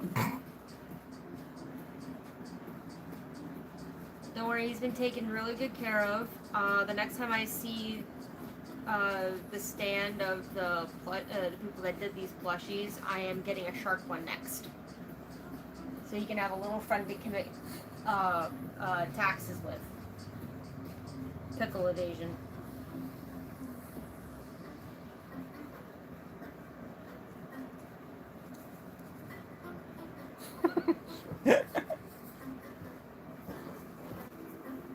Ah!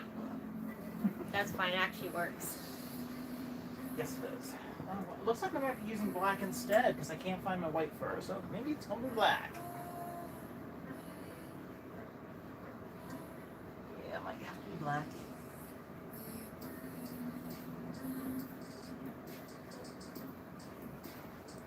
I have white fur, I just have to freaking find it. So we're using black instead. Which is fine. It is what it is. Alright, this. Can't use that.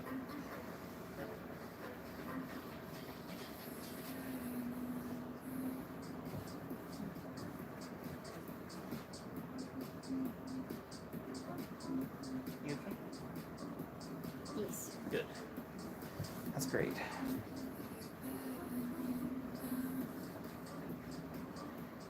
So yeah. I'm so confused right now. What the heck is going on?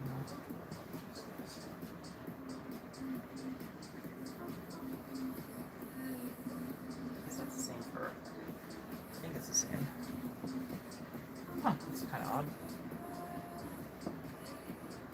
So yeah, that brown fur is done. We're actually going to go ahead and put that away. And we're breaking out the black fur next, because we're actually going to do the zigzags next. The zigzag is next. Which is fine. Zigzag is good. Have a little zigzag.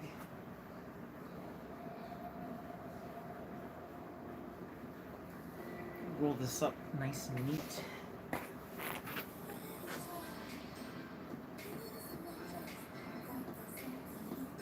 I guess Chester's my new hat. Yes, Chester is your hat now. He's as bad as a Swablu Pokemon because they like to rest up atop people's heads like they're little hats. Of course. I'm just excited for when the new collar comes, because I will absolutely be debuting the heck out of it. Good. It's only got spikes on the right hand side, I think. That's fine. It's either the right or just the left. Here's the black fur. I love how this looks. I think this is Damn, fox. that looks I think this is fox black. I think this is fox. It's literally called fox faux. Fox faux. So. Okay. I was say, I was like, No, I'm not saying it incorrectly. It's literally pronounced fox faux. I know, that's why I was saying, I was like, black, okay. It's black Arctic fox.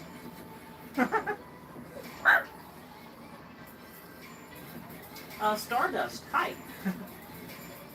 Oh, you made a pet shark pillow last week. That's cool. Pet shark pillow. Yeah. Let's see here. I'm gonna catch up on the messages here. If I can't get my computer to work. Let me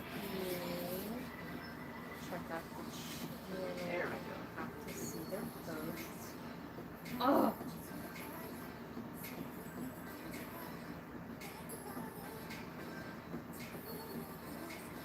Air is tasty.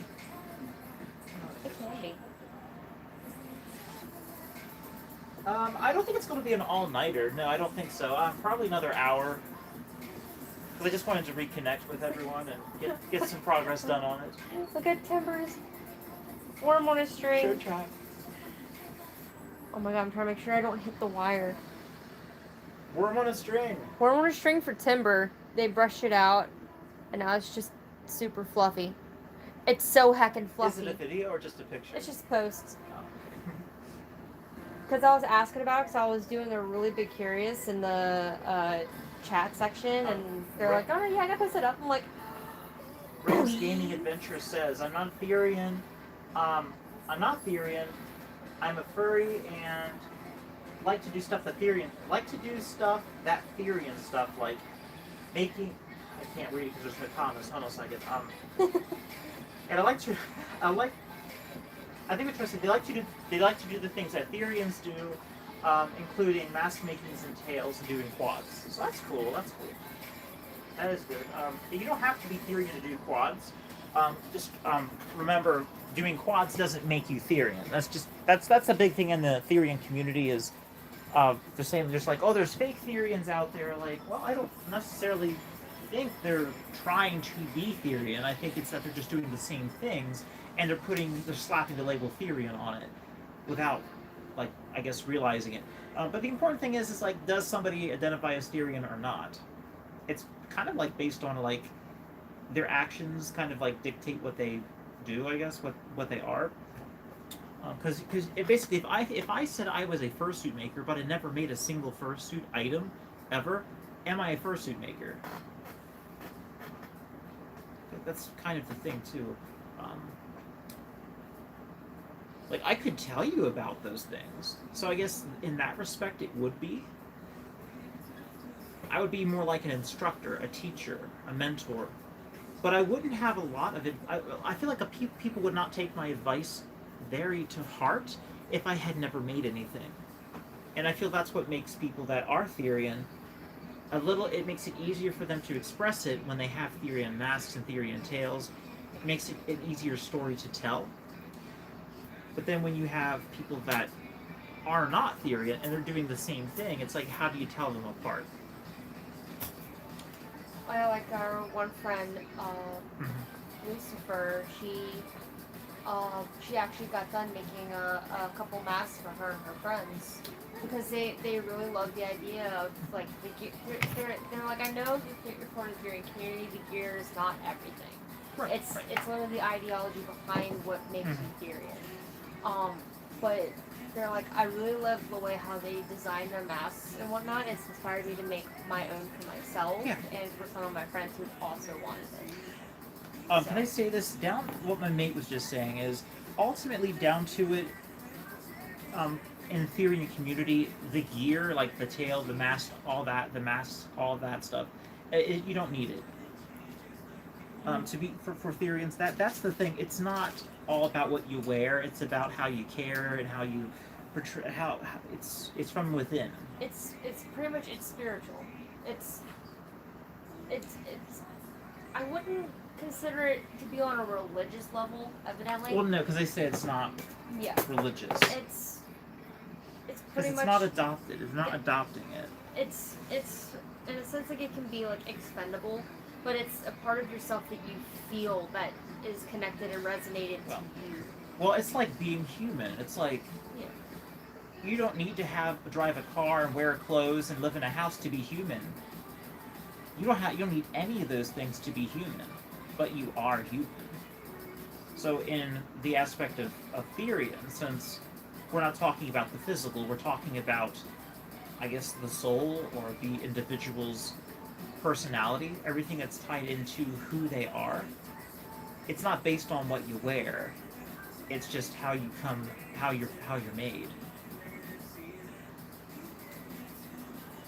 Your spirit, your soul, your personality, the fabric of what makes you, your uniqueness, your individuality. It's not based on your looks.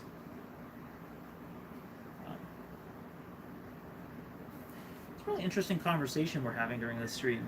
Those kind of things.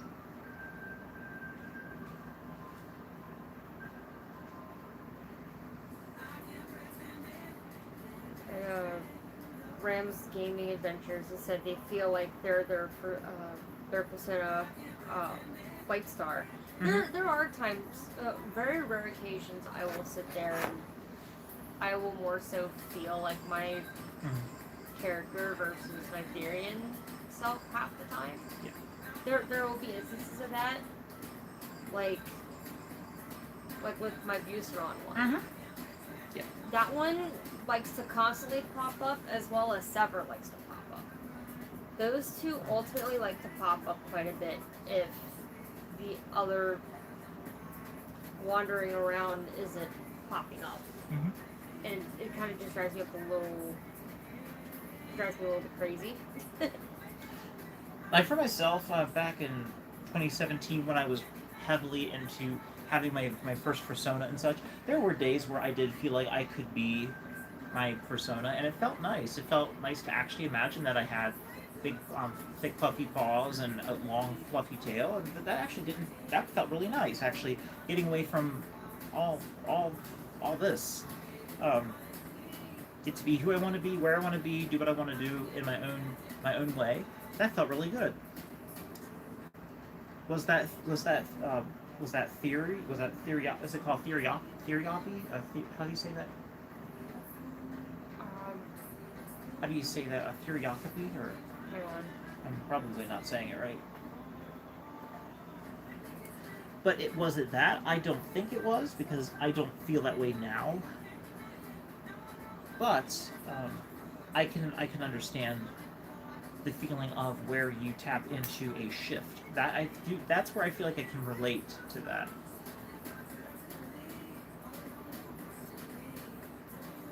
To even where you start having like a personality shift, just for a short while you're in that state of mind. Because it feels kind of nice to get away from the mundane, every single thing, every single day, the same thing, same thing.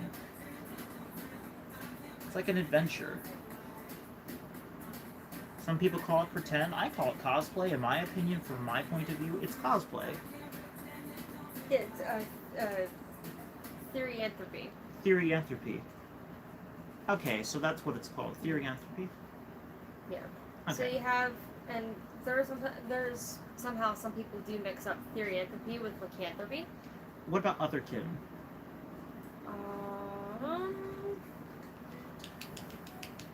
Oh,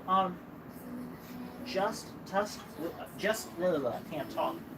Just Us Twins. What are you making? I am making a fursuit tail for a customer. This is the one of the pieces we have. This is going to look fantastic when it is all said and done. The other pieces are over here, already cut. It's going to be probably roughly 2.5 feet long. But I think it's going to look amazing. I'm currently cutting out the zigzag for the tail that I'm creating here. So if you want to know more about it, stick around and I'll show you.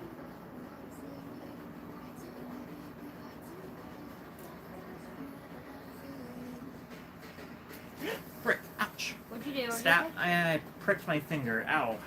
I'm fine. Do you need a bandage? Or? Darn it, I'm fine. Whew. That just woke me up though. Wow. It barely poked me, but it was enough to make it bleed just a little bit.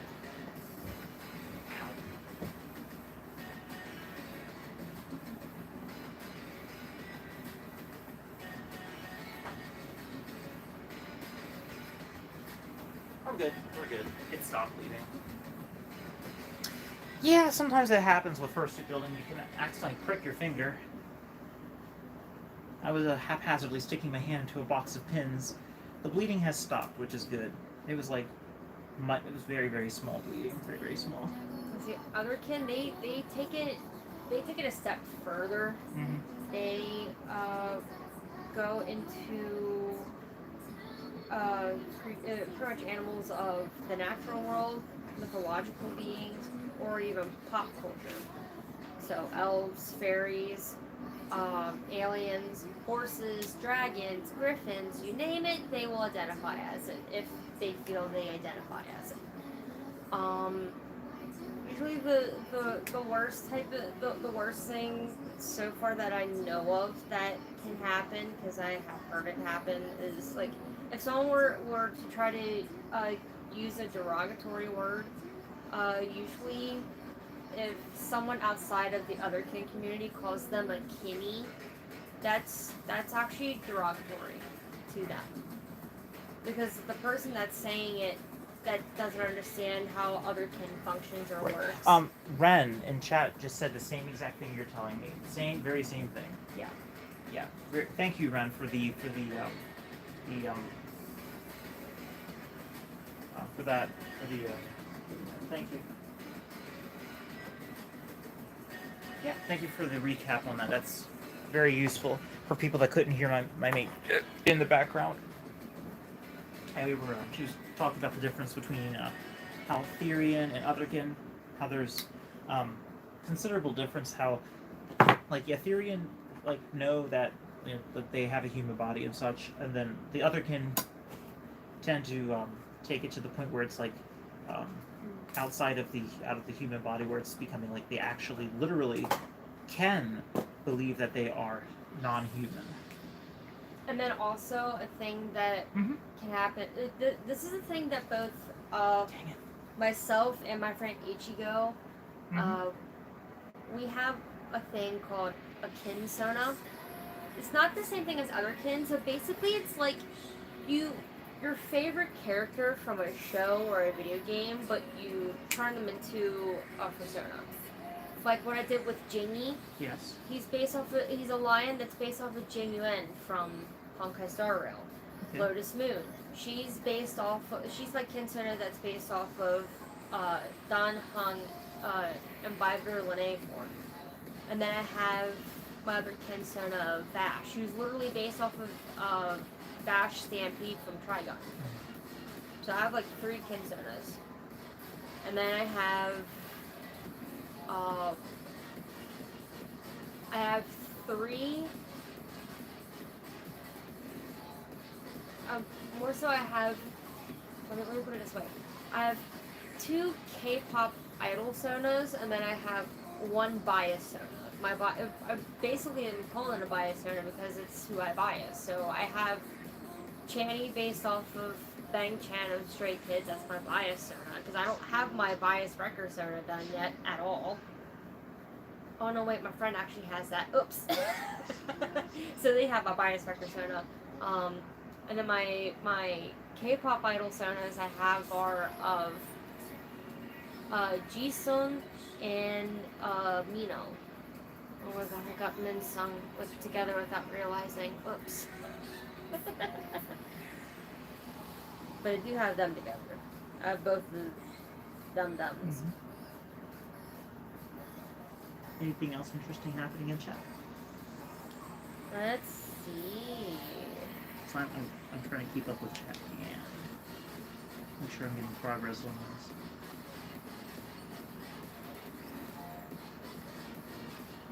Let's see.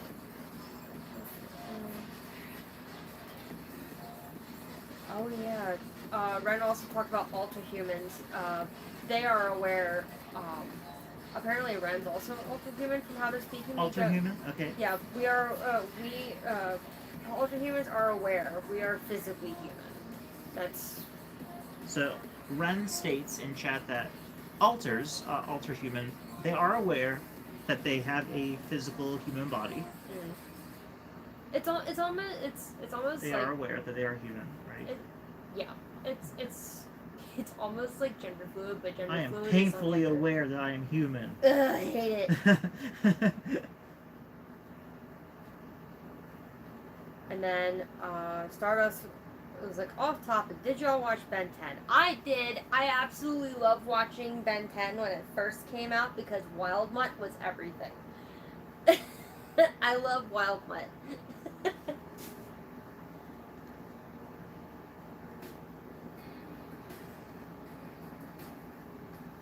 For myself, did I watch Ben 10? I grew up in a super conservative household, so we did not have cable, and I did not get to see it. Because I guess technically you could say I was a 2000s kid. Because I didn't turn 13 till 2004, so... Notice how I didn't say 2004? I said 2004. So that's how you can... That's how you know. That's how you know. Because, if you have a younger person that's, like, in their 20s now, a lot of the time they will say a date from the 2000s, they'll say 2000 and. I'm like, aha! It's still going. Why is it still going? People, when they'll sit there, when the person goes, like, oh, when were you born? 2000 and? Why is it still going? Who hurt you? And then Ren was also talking about other-hearted. And that's basically someone that feels a strong identification with a species that's not human.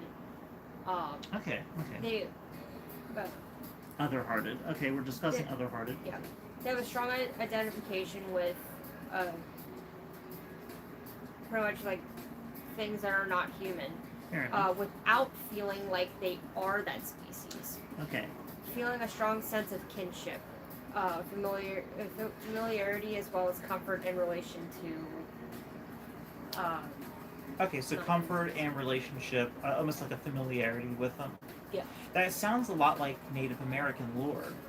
Mm-hmm. A lot, where a person has the spirit of an eagle or the strength of a bear, or will have those insignias or those markings on their body. Or they'll carry a totem as well. Or the totems. That sounds a bit more like that. Or they'll have names that are based off of wildlife. That kind of sounds reminiscent of how Native Americans felt one with nature. Which I think is beautiful. I think it's really a creative mindset of how you're not above nature, you're one with nature. Because nature can, if it wants to, it can stamp you out. It can stomp you out if it wanted to. So if you respect nature, it in turn usually respects you back. At least from what I have noticed. Like if you take care of the land takes care of you.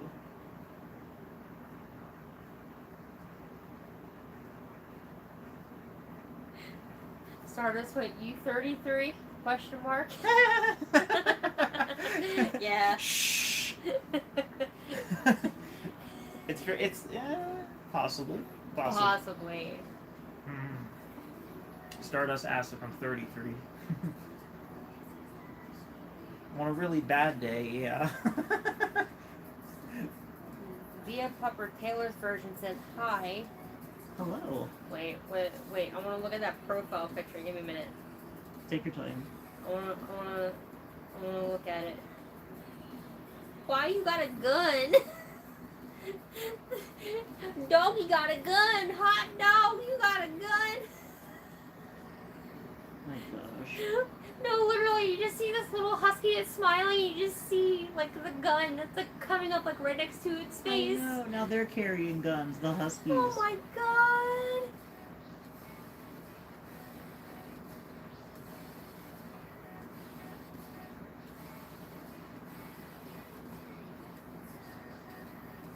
We're almost finished with this.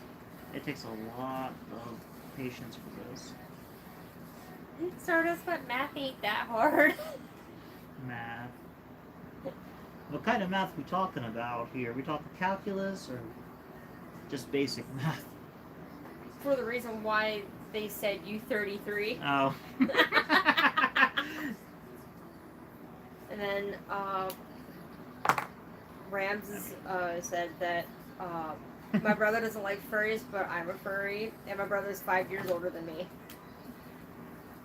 Well, imagine if that role was reversed. Imagine if your brother was 5 years younger. Also, so what if he's older? Like what here's the thing. At what point, like, ask him, like, what do you think a furry is? Like, what do you think a furry is? Like, so, if you don't like anything to do with, like, furry, then every single anthropomorphic movie that was ever made, you can't watch, because that's not for you, my bro. You can't watch Balto, you can't watch any Disney, you can't watch Pixar, you can't watch DreamWorks, you can't watch DreamWorks, Puss in Boots, you can't watch that. You can't watch most anime because they have some kind of anthropomorphic character or a cat girl in it. You can't play Zenless Zone Zero because they got Wolf Daddy in there. I mean, they got Lycon in there. You can't play Pokemon because, oh, gosh forbid that. You got some... Can't do Yu-Gi-Oh! Either. Yu-Gi-Oh! You can't do Duel Masters. You can't study Egyptian. You can't do Monsuno. You can't study Egyptian mythology. It's got you know who in it. You can't do Bakugan. You can't do Okami. You're not allowed to do those things. Well, that's what I'm saying. Like, so, you know, like, what do you hate a furry for? What did they ever do to you? just like what you do is like you bring all of them into a room. Be like, now you say you hate furries. Which one is it? You just bring No, them no. What I want to do is I want to create a shock environment for them. So I'll be like, all right, here is all the movies that have been released in life. All right, and then you rip out a section of it that has nothing but like anthropomorphic animals in it. It's like, okay, since you hate furries so much, this is all you get to watch. Secret of Nim, American Tail, Tailspin, The Last Darkwing Mimsy. Duck, The Last Mimsy. The Last Mimsy. Yeah, you can't watch that because that's talking anthropomorphic plush Studio bunny. Ghibli, Studio Ghibli, Spirited Away. You can't watch Spice and Wolf. Not allowed to watch that. Oh yeah. Because she transforms into a wolf. Spoiler alert. Can't watch One Piece. You got anthropomorphic animals in that too. Oh, you Chopper. You have anthropomorphic animals in the anime One Piece. No kidding. You also have it in Dragon Ball Z. Dragon Ball Z has it. They have a alien purple cat. That's true. That's true. Yep.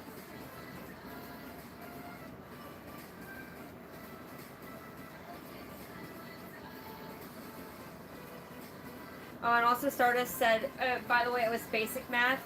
There ain't no way I'm gonna do math with letters. No ways doing math with letters. Felt that though. Oh yeah, the word problems. Remember those? The teachers have you do the word problems. Johnny's got 99 bottles of dish soap. Why does Johnny got so many bottles of soap? Mind your business, David. Can't watch delicious Dungeon.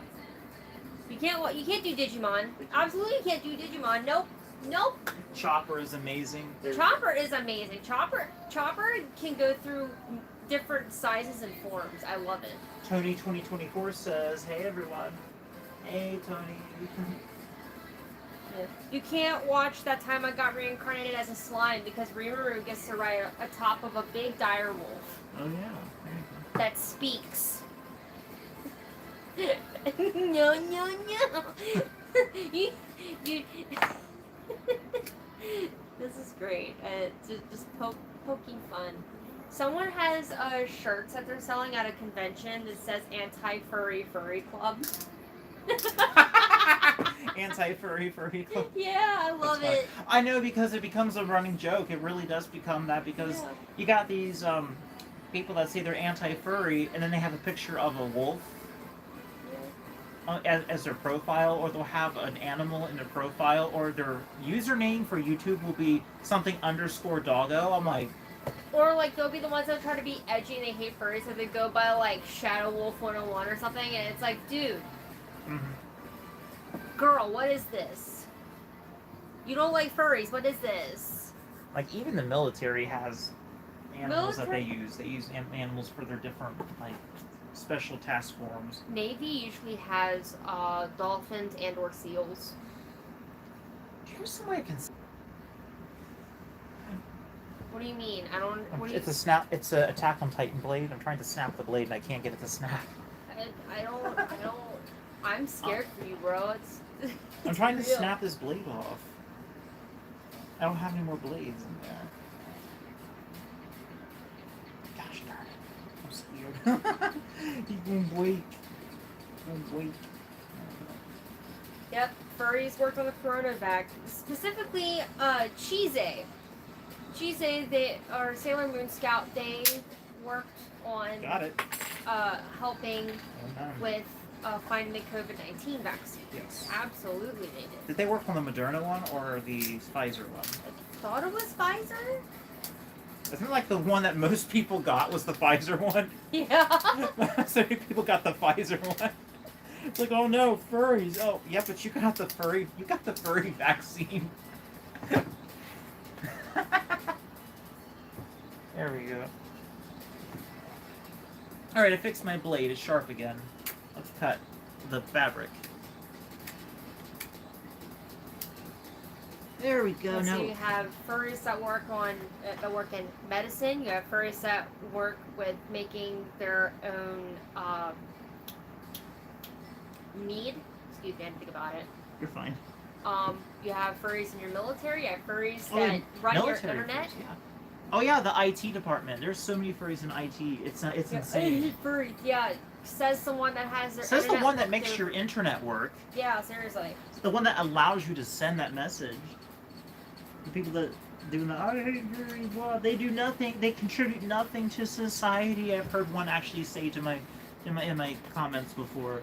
I'm sorry. He says We've furries- donated to so much He says, charity. he says furries literally contribute nothing to society. I'm like, Okay, my all the God. conventions that we have, we donate to charity. I would love for you to sit there and actually rethink about your life because you prove nothing to society. outside of conventions, also, it's not just conventions where furries do charity work. It's also Meetups like, sometimes. look, I just did a charity. I didn't reach my goal, but we still made $81.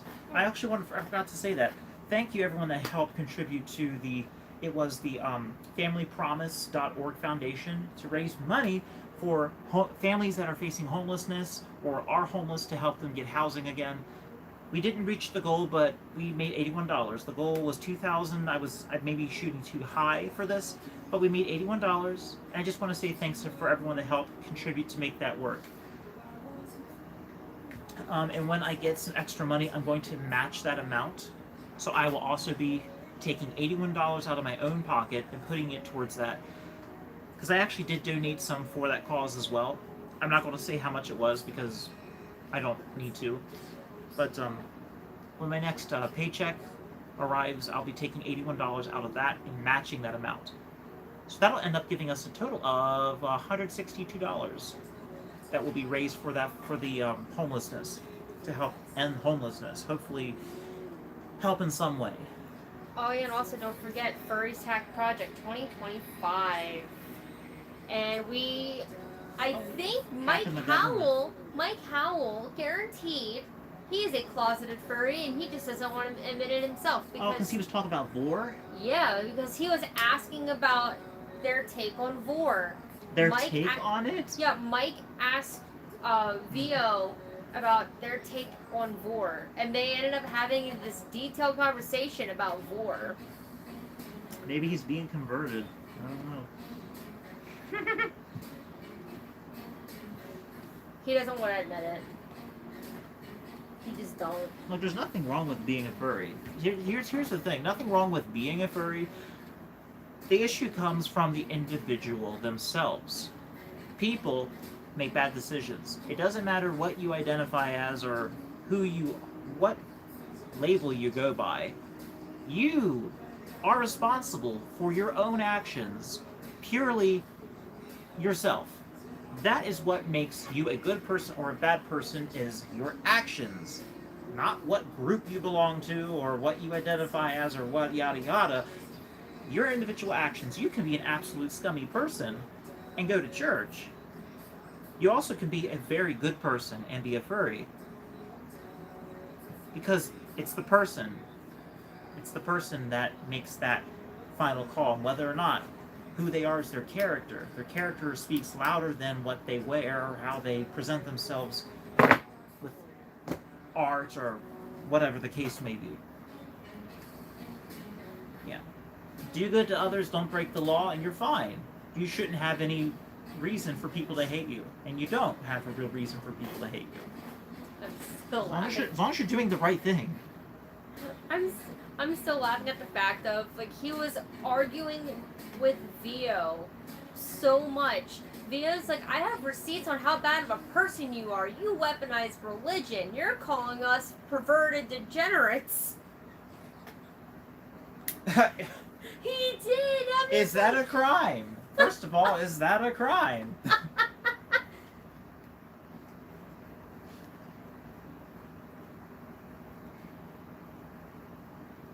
Goodness.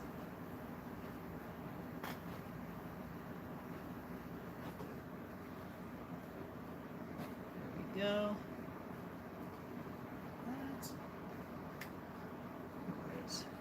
Like the way how Mike was going off about it, he sounded like a child in a Call of Duty lobby.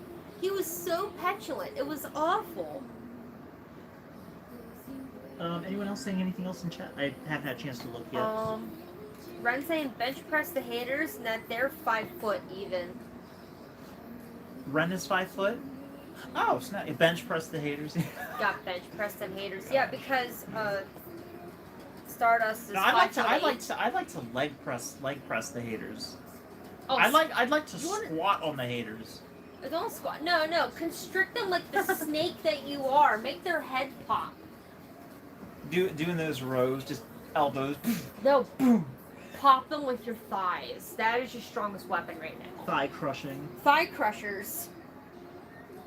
Become skull crushers. The Stardust is 5'8". Oh, sweet. You're 5'10" on a good day. Yeah. So I'm just a hair taller, just a little bit. And then I'm 5'3". Squat on the haters coaster 2024. Well, heck yeah, with this, yeah. All this. Kevin Furry 2003 says hello, Hey. and I think I could be wrong. Feel free to correct me. I think that is Mandarin, as well. Does it translate? No. Gotcha. Stardust said, just kick him in the balls. That's my job. Kevin Furry 2003. Hey, welcome. You almost said 2023. Ayo.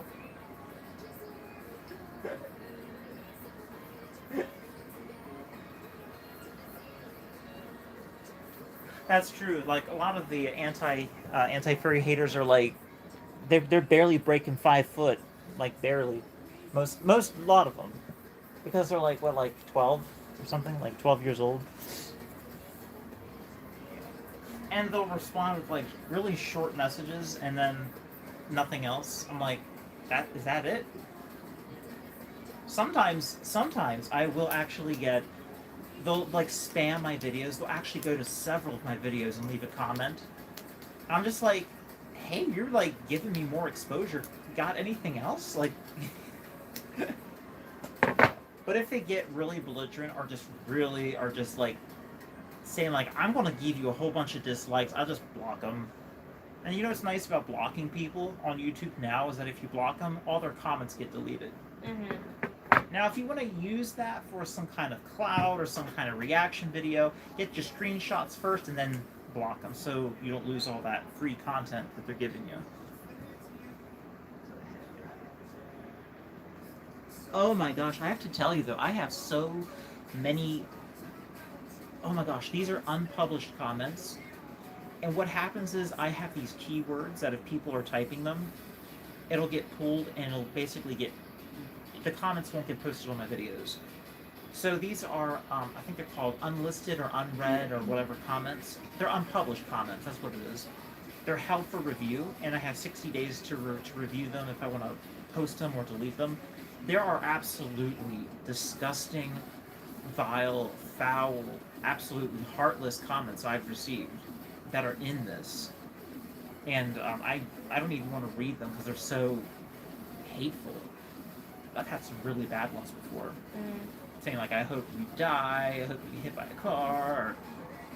That's really bad stuff. Really, like, I'm talking like really bad stuff. Like saying how they're gonna set you on fire while you're in your fursuit, stuff like that.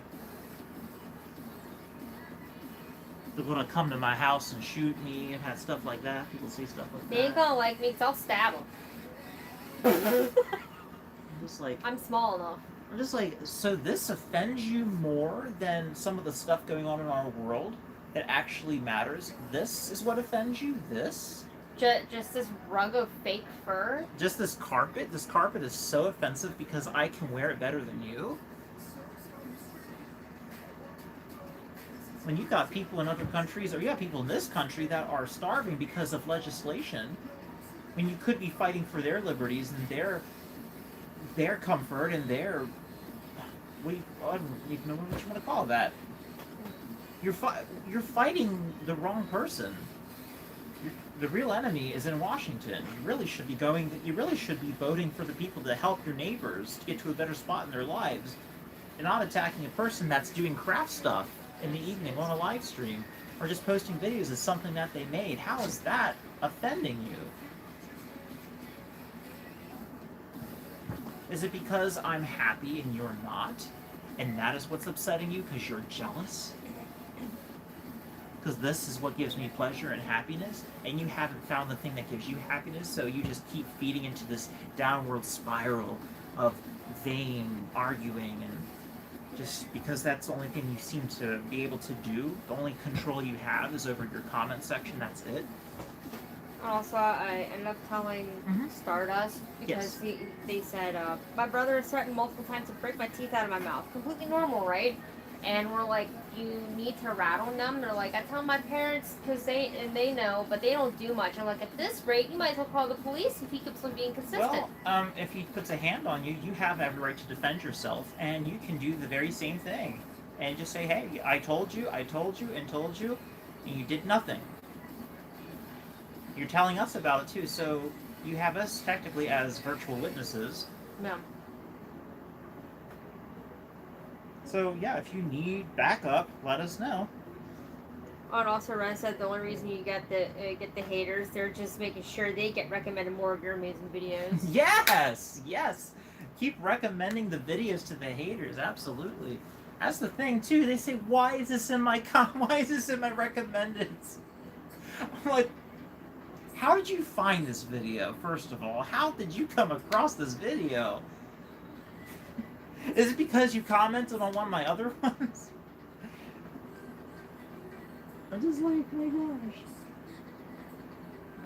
It's like, have you heard of the thing, if you don't like it, don't put it on your plate? Simple enough, right? If you don't want to eat it, don't put it on your plate. Yeah, so at the moment, of course, they can't sit there and call the police because, of course, the brother is only threatened with words. They haven't done the action of feeding, pretty much knocking their teeth down their throat. So. How old is this brother? He's 6 foot tall and stupid, apparently. That Stardust words, not mine. 6 feet tall without a brain. You could bring that up to your school, your teacher or something. Ask them what you can do, because I'm not an authority on what to say about that if your sibling is threatening you with violence, but it depends on the age of the brother. But you could bring this up with Adult Protective Services. Oh, almost if 16. The parents, yeah, he's. You could bring that up with Adult Protective Services at your school. You can tell them about what's going on at home. If it's really becoming unbearable, if it's just empty threats, then just tough it out a little bit longer, I guess.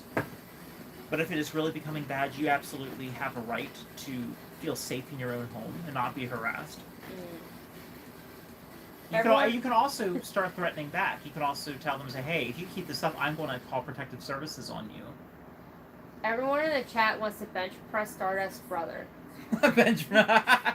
Specifically Ren. Bench press Stardust brother. Specifically Ren. That sounds awesome. Oh God. Hey, I can bench press him. I can bench press you. Yeah, I know. So I can bench press him. I could literally sit there and knock my knee into his teeth. I got good enough knees for that. Knees for days. I got all the knees. So everybody, good news. The zigzag for I forgot which side it is. Well, one of the sides is done. Here's what the zigzag looks like so far. Now we just got to do the other one, the other side. We'll be in good hands. And also, Rams's Gaming Adventures asking about how fursuit badges were made. And so, pretty much in the end, you will need a lamination machine, which you can get a small one for about $20 at Walmart, and you can also get thermal pouches. I think there are some that come with it, but suggest also getting some separate sized ones so they're big enough. Yeah. Because I have a little bit more information that I'd like to add. So, and their name is Rams Gaming Adventures. So, Rams Gaming Adventures. My mate tells me you have a question about how fursuit badges are made. There are 3 ways you can make fursuit badges. You ready for this? Okay. The first way. Okay, first way is pretty cut and dry, but it works like this. It has to do with what kind of protective layer you put on your artwork. Okay, so first of all, You can have your, let me figure how I'm going to say this. There's two, technically there'd be three, but for the first one, let's just say it this way. Do you want your artwork to be digital or traditional? Those are two options. Now, lastly, if once you've decided what kind of artwork you're going to have, traditional, you just draw it on a piece of paper. Digital, you draw it online on your computer and then you print it out. Do you want it to be put through a lamination machine, which actually uses heat and has a thermal pouch which seals it, and it's super permanent, it's very durable, flexible, but you need to buy the pouches, you need to buy the machine, and you need to make sure it's hot enough or it won't come out perfectly smooth and even. Okay, so there's one way. The other way is a lot more user-friendly. Now, if you've been in your school or whatever, you ever see the teacher make those flyers that they put the little plastic sleeve over it and then they seal it up and they make these handouts and they put it on the wall. Those are self-adhering plastic sleeve for paper. Basically, you laminate it because you put the paper or your artwork or your drawing on one side of the sticky paper, and then you very carefully lay the other piece over it and smooth it out. And then the sides bind together. That's a nice way you can use it if you don't have a lamination machine. The only downside to it is you have to make sure it lines up evenly, or you're going to get some weird ripples and bubbles in it. But it does work. I've used them before. It does work.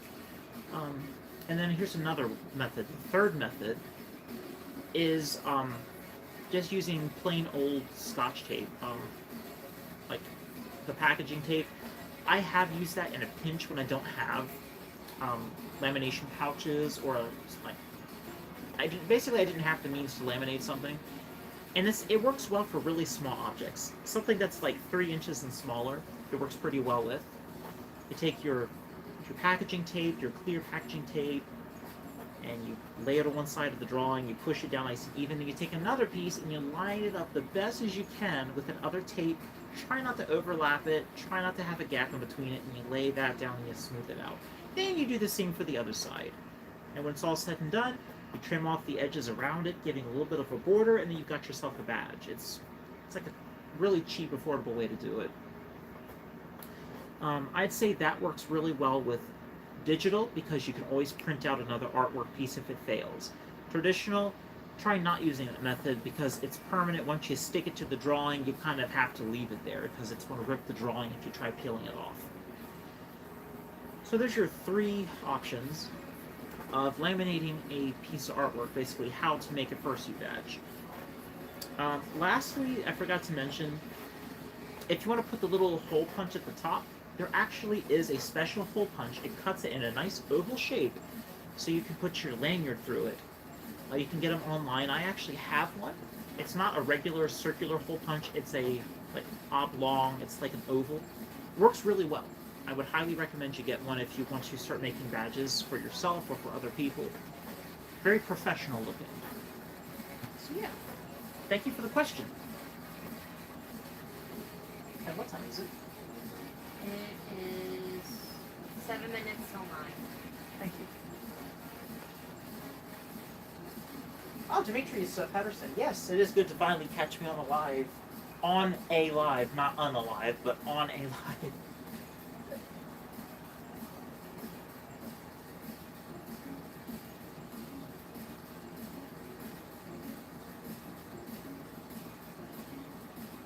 Oh, Andrew Carney, not a problem. I'm late already. Like, I was late when I started the stream, so you're totally fine being a little late. You're fine. Not a problem. So, good news. We got the one side of the zigzag done of the fur. That's done. Now we're going to be switching over to the other one. The one we did was, let's see which side that was. Gotta make sure I'm doing this correctly. So we did the left side. We need to do the right side next. So we'll go on this left.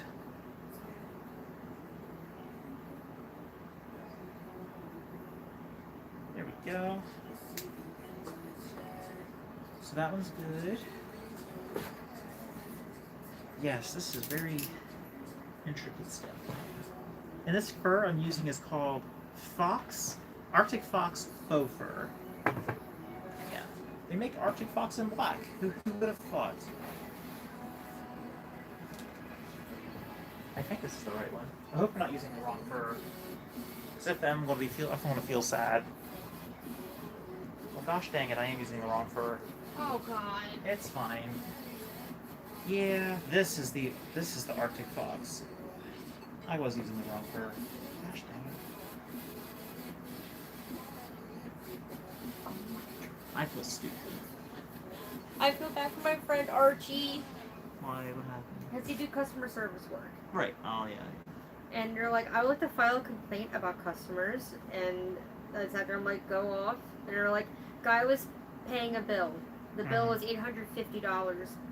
He handed me a wad of cash that is not organized. And it's a mix of hundreds, 50s, 20s, and 5s. So I have to sort out $850 or $860 my own self and count it a few times. And also make sure the hundreds and 50s are legit. And homie's getting mad I'm taking so long. Like, bro, you could have made this easier on me by sorting it. It was literally like 100, 50, 20, 20, 50, 20, 100, 100, 20, 20, and it went on. Yeah, I believe it. I believe it. Well, you know what? I'm feeling really generous, so I'm going to go ahead and switch over to this one. Oh my gosh. So I'm not sure which one's going to look better, because I was originally supposed to use the Arctic Fox Black, and I accidentally used regular faux. Because it's dark in this room, it's hard to see. It's dark in this room, it's hard to see, but who knows, maybe the Arctic Fox will look better. So you can tell the difference. You can actually see quite a significant difference in the length of this. See the difference here? This is Arctic Fox, and this is regular faux fur. Arctic Fox is like 3 inches long or something. It's like 2.5, almost 3 inches long, the pile. Yeah.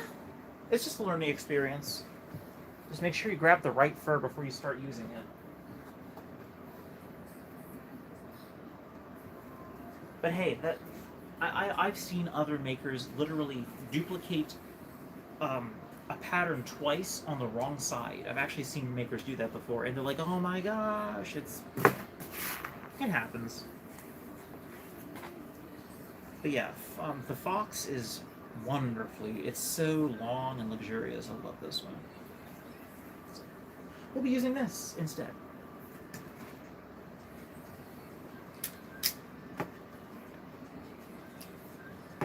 Not too bad. Just my own stupidity. I wasn't paying attention.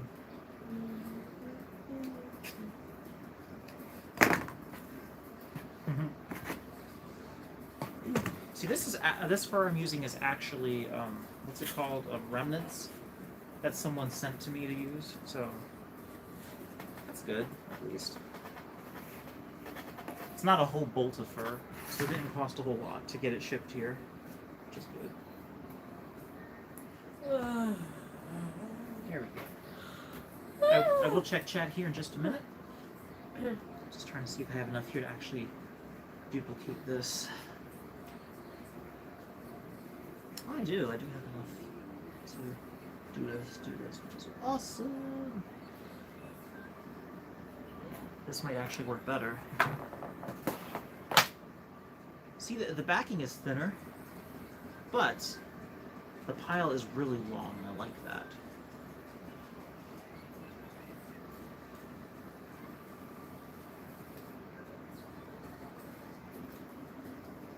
Oh wow. What happened?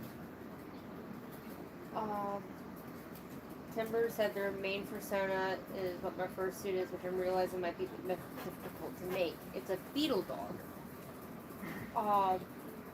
So basically it's a dog with a mask, and the mask has beetle horns. So when I finish my suit, I'm basically wearing 3 masks at once.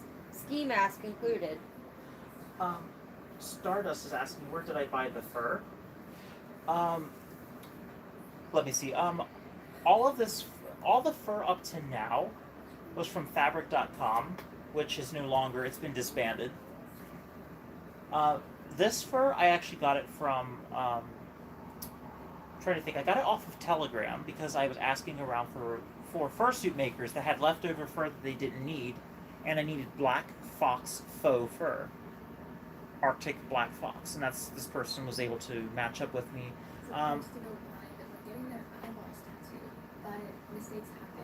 What? I don't understand what this is. They're getting their eyeballs tattooed?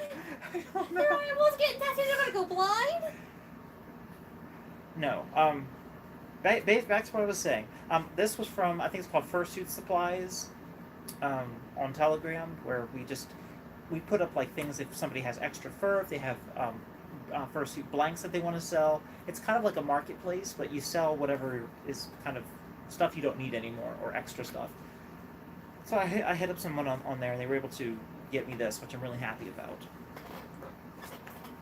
Yeah. Well, It's also really hard to find because the only place that makes this that I know of is let me think, Howe Fabrics, I think. I think it's Howe Fabrics or Shannon Fabrics. Might be Shannon Fabrics. Yeah, they're the only other place I know that makes Arctic fox faux fur. Because no other place has it in this length. This is the only place that has it this long. Because some places say it's like, oh, it's an amazing 2.5 inches. No, it's not. It's like 1 1/4, or 1 3/4. It's not nearly as long as they say. But this one truly is super long. I don't think it's 3 inches. I think it's like close to 3 inches. Let me see. I want to measure it actually. Have a ruler, which is really nice. I can measure the length. Measure on this one clocks in at 3 inches. Wow, it actually is 3 inches. wow. It stops exactly at 3 inches. 10 out of 10. Now, not every single fiber is 3 inches, but the longest of the long ones is 3 inches. So it technically is 3-inch pile. Technically. Wow, that's impressive. I'm actually really impressed with that. Eyeballs. I didn't hear about the eyeballs.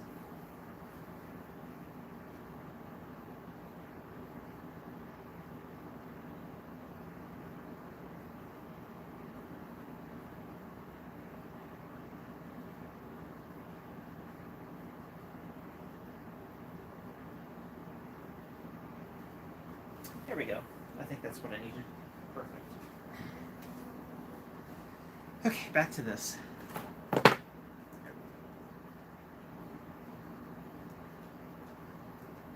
Alright, pin a few more spots and we're good to go.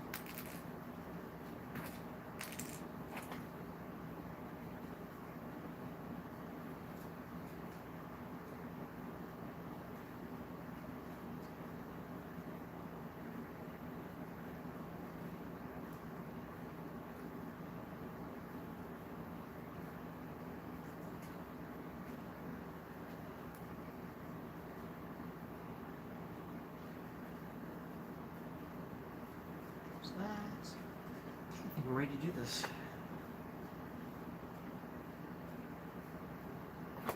Why is it so quiet on some of these?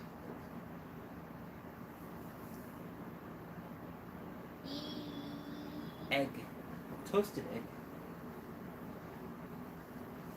Brando is just giving me little sneak peeks of Oh, the whips. Timber says one of theirs personas is a sparkle dog. What do y'all? Hold on. It's okay.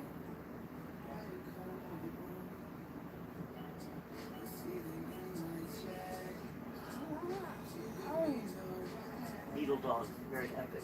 Epic beetle dog. Yes. Yeah, you can go to places like Joann's sometimes Walmart, sometimes Michael's, sometimes Hobby Lobby, those places, they will have some furs. But if you want real variety and absolute, the highest quality, Shannon Fabrics, Howl Fabrics, I don't know if Fur Empire is still around. And then there's, where's the place that your maker for Jay got their fur from? Oh, Because my mate, they got their fur for their persona from, I'm trying to think, she's getting the place now, where they got it from. that's the wrong. Oh, look up the mama. Because I used to get everything from fabric.com, and that was like the place to go. And they got disbanded, and it's a shame. They had some really good stuff.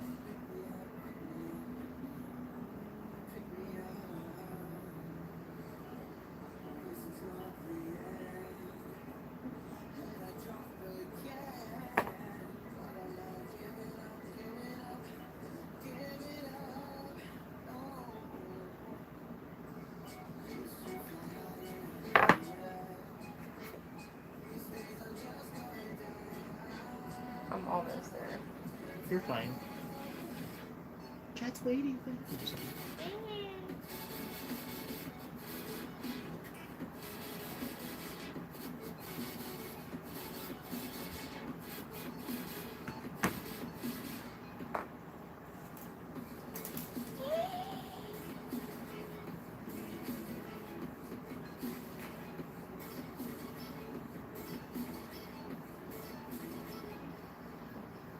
Big Z fabric. Big Z Fabric. Okay. That's literally. That's the other place. Okay, Big Z Fabric. They have some good stuff there. They got vinyl. They got faux leather. They got fur. They got a lot. So they've got a good selection. It sounds like. Big Z Fabric. Okay. You wouldn't mind shooting that my way, would you?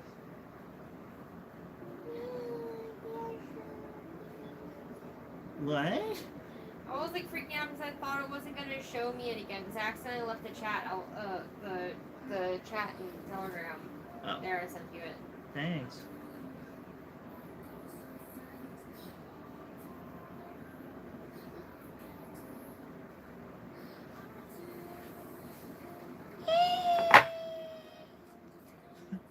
Sorry, my pattern got lifted up. Ugh.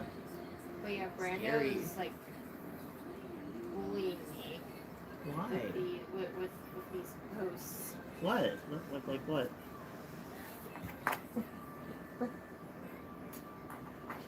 There, Raizu. What's wrong with that? I'm being tormented with art that I cannot look at yet.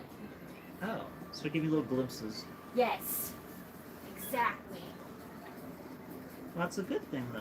I hope they know that Raizu's also got heterochromia. Temperance child. How dare. What? Ooh. What? You keep making noises over there. Hang What's on. happening? Is everything alright?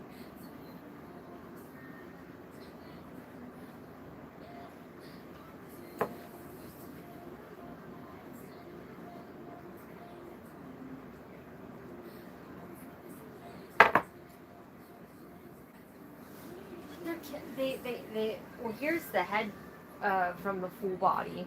So they did send me it, I just didn't know. There's the head. It's gonna be a full body piece. Good. And then the long-awaited whip of Zill in human form. Mm-hmm. Remember that one rep No. sheet the one that I got scammed out of because I didn't know it was AI till it was too late. Oh, okay. Everyone now gets to hear that lovely story. You can tell them if you want. You just gotta get close to the camera. No, so I am not going to tell that story because it's dumb. So, pretty much we're like, let's run with the idea, but make it look better and hotter. So now I have a dragon boy named Zill. I don't have a problem. Of course not.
There. Fix the issue.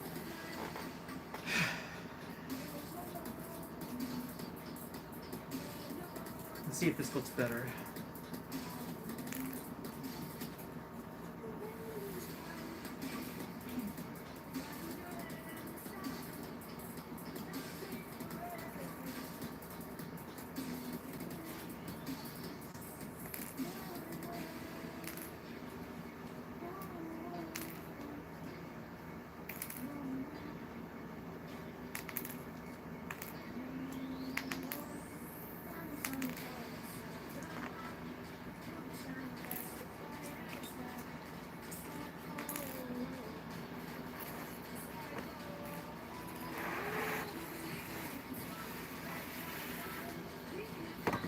Okay, so here's the corrected one on the right kind of fur.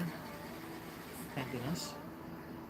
Try to put the lines in the right direction.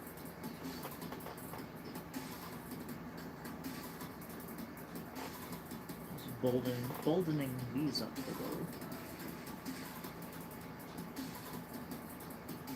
Sometimes these can be a little misleading if they're not done correctly.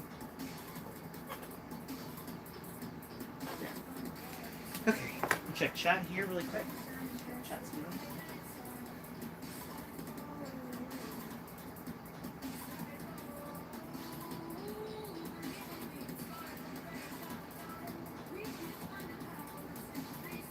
Oh, Ren, you're not allowed to post videos? How come?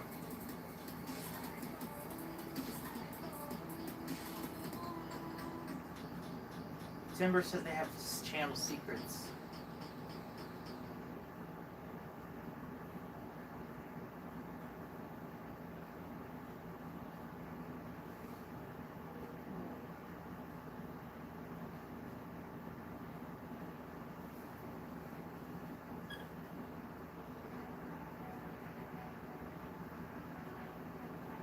Oh, Juna DeLuna? Is that how you say your name? Juan DeLuna. Juan DeLuna. Welcome.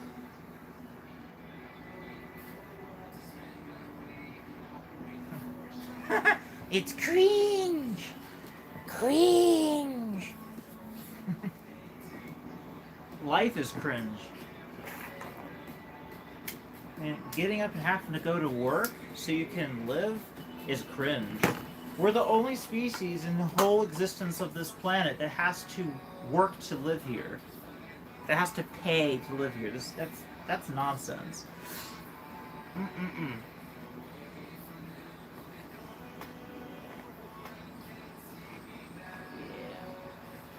I hope things get better by the time, like, I don't know if you have a job or if you are still in school, but I hope things get better. I really do.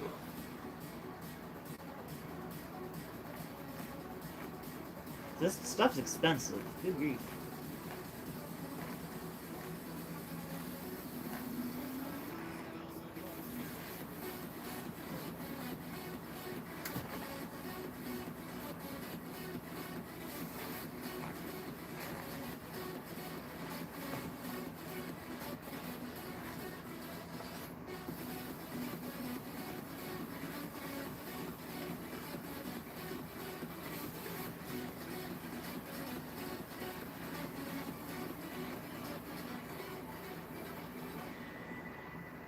Cutting this out, and it'll be perfect.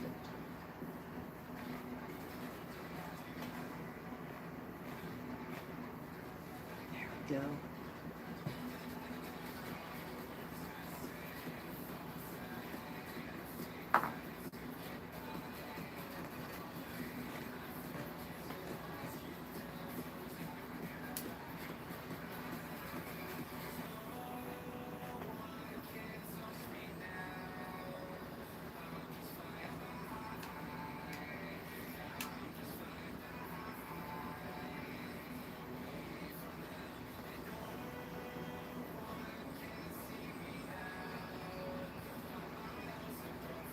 It's like, how do you just come across this and YouTube like, oh, it's based off what you watch? I'm like, I mean, it does, but it can also be through recommended of what your possible other followers are into. Exactly. Yes. And that sometimes can- it can just yes. be a random wild card that gets thrown out there. So I ended up putting him in timeout for 24 hours. I said thanks for the boost. And I put him in timeout. I mean, as long as the person's not being disruptive or nasty, I mean, I don't really.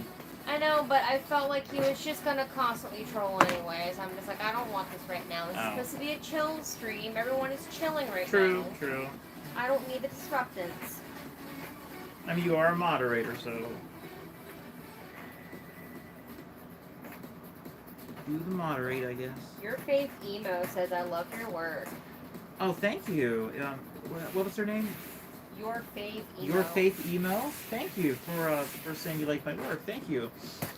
I hope I can get a lot more of it out there. I really do, because I just so much of I'm a very busy person, which I do not like that. I hate being constantly busy. No time to chill for myself. Really, no time to really create.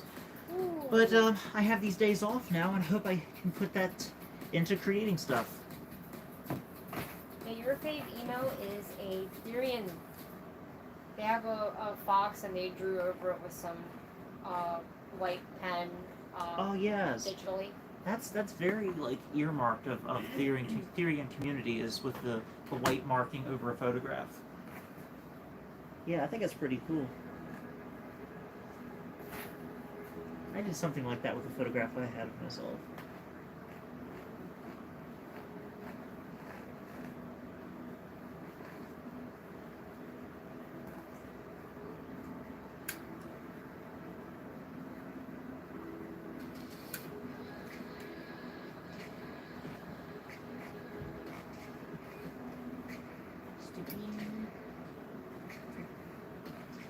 Bean is so cute. Ooh, that's a beautiful like ratio I see there. What happened? People went to your individual live video, and you have 43 likes on it. Oh wow! Thank you for the likes, everyone. Thank you. My mate told me that the stream has 43 likes. That's awesome. Thank you. 13 watchers. Wow. Cool. God, everyone loves Spooks, man. That's so great. Spooks got 11 favorites, and Sprite is starting out with just 2. Ooh. Ant, don't. Ant, don't. Ant, don't. Ant. Yeah, Fluffy Ant, Brando. Okay, I thought you said there was an ant in here. I'm like, no. You don't need ants in the room.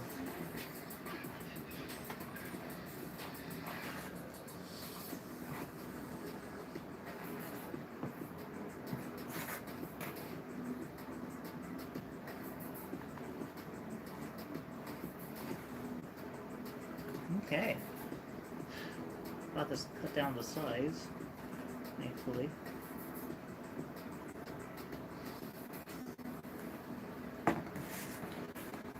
Alright. Let's move this to the side. So we have the other one cut the proper way. So this should give us what we are trying to get.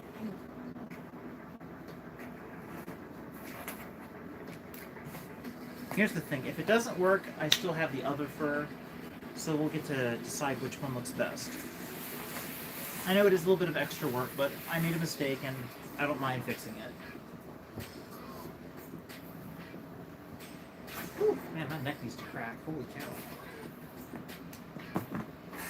Or Four Stinky Cats 123. What town do you live in? I'm sorry, who said this? Four Stinky Cats 123. What town do you live in? What town do I live in? Yeah, that's what it says. Any town, USA.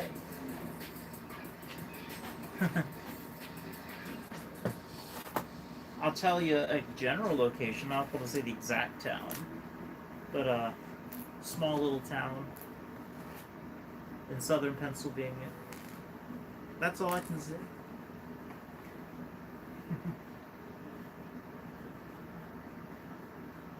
You have to find the rest out for yourself.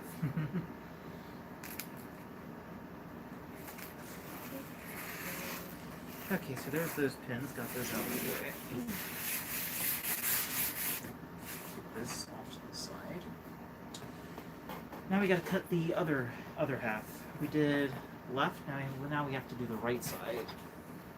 Yay! Good stuff. I think this is excess fur, right? Yeah, but there's enough there to use for something else, so I'm gonna throw that away. Especially since it's Arctic fox.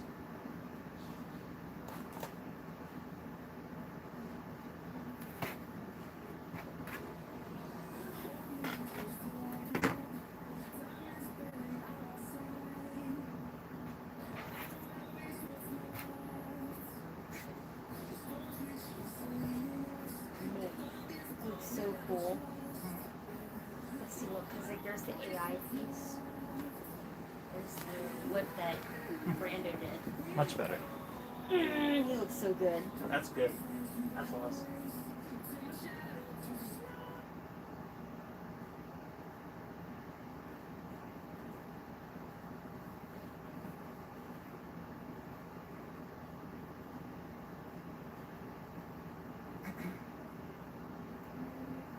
Yeah, Timber's gonna go ahead. Oh yeah, Timber. Timber says you're gonna start taping your fursuit.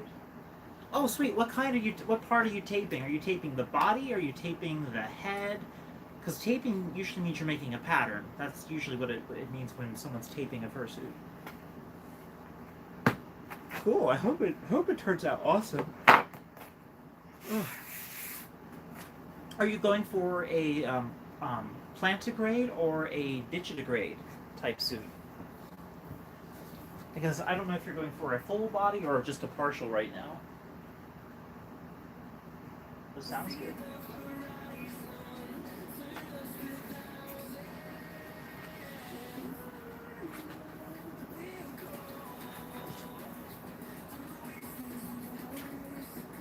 Okay, so let's do this side next. Red says that their cat named Prince is sleeping right next to them. And Jessica McHenry says that they're a Fox Therian as well. And Oh, sweet! And Awesome! And Lily09 ended up saying, insert comment here. How I feel right now. It's good. It's awesome. Timber says it's just going to be a partial. Epic partial. Epic partial. That's right. That's what I have right now. It's just a partial, but it's slowly growing, very slowly becoming a full suit. Very, very slowly. I'm gonna get back working on that eventually.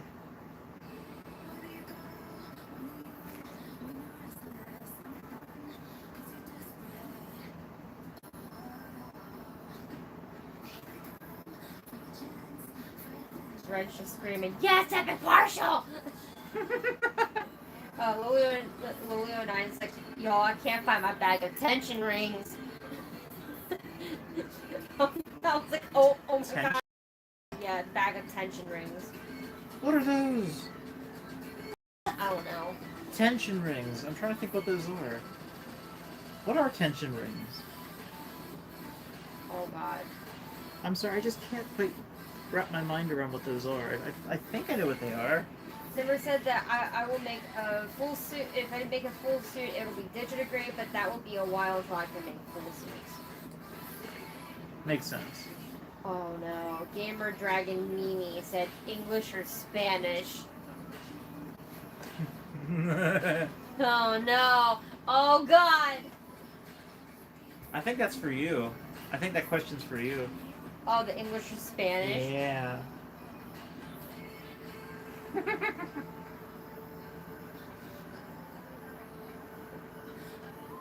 I thought this was going to be a truth or dare stream. Someone said Spanish. Another person said, Ren said, I'm pan. That won't work on me. I'm over here just like, not that question. I can't answer that question. Someone will get mad at me.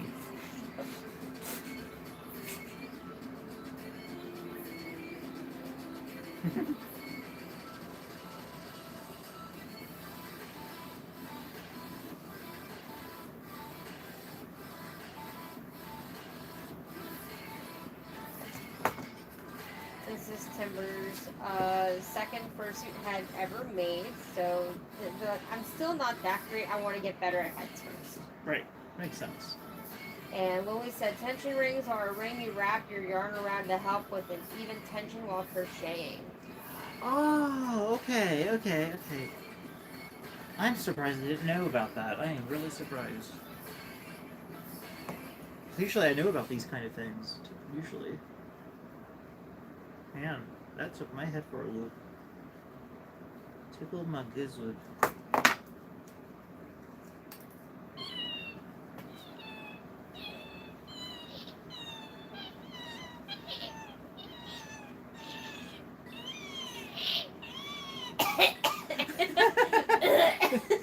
I'm okay.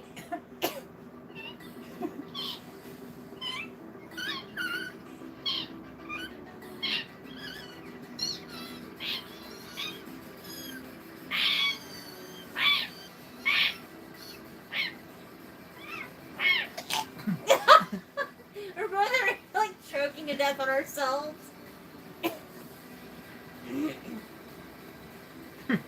Alright then.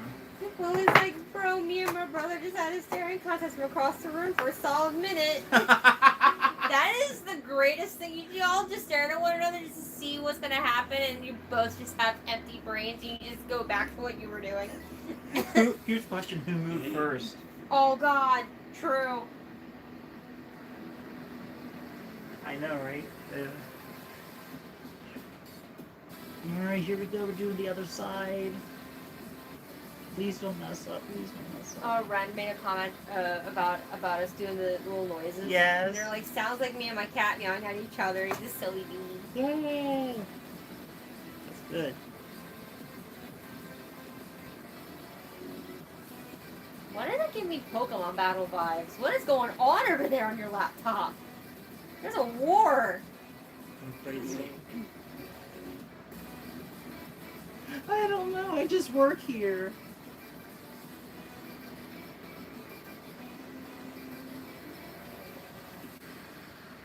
I think there's a crazy Karen outside my window trying to get in. How did she reach the upper window? She's got long legs. Oh god! Quick, kick her in the knees. Go to the first floor and tickle her kneecaps.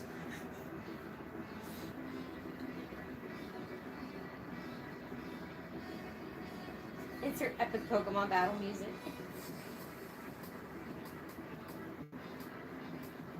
Lily said, anybody know of a good animation app? I want to add sound and go over, like for story animations. Free, please. I'm poor. Not really. Mobile, by the way. Bench press the Karen! We all want to bench press the Karen. I want to try to get into animation as well, and I also would like to try to find a suitable, either an app or something I can use on my laptop that's free. But I'd like to try to get into animation. Whew. So I can actually have something interesting on my channel. And then Timber says that they go, I work in the basement, so it's really cold. It's going to be the opposite when I suit. Actually, that sounds awesome. Working in a finished basement, of course. That sounds good.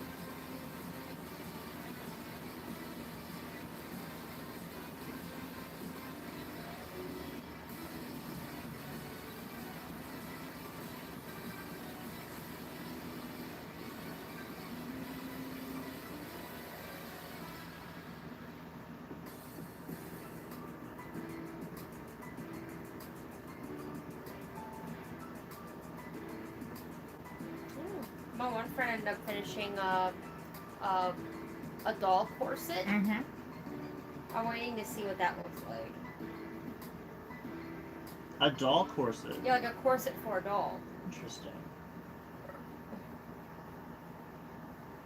Ren and I are both agreeing to bench press the Karen. Yes. Awesome.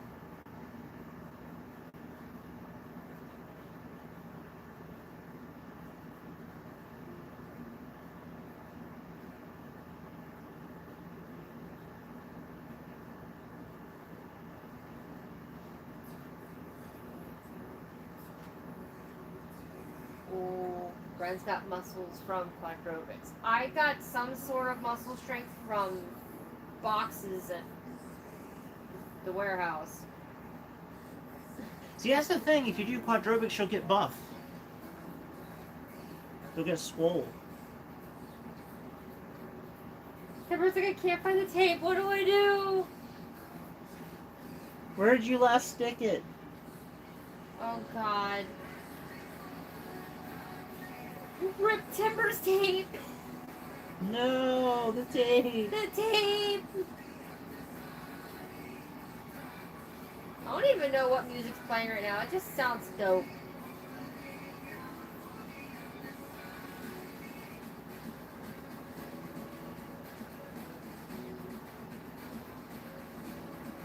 Like, I buy, like, so much tape because I lose it so often. I have rolls and rolls of tape everywhere.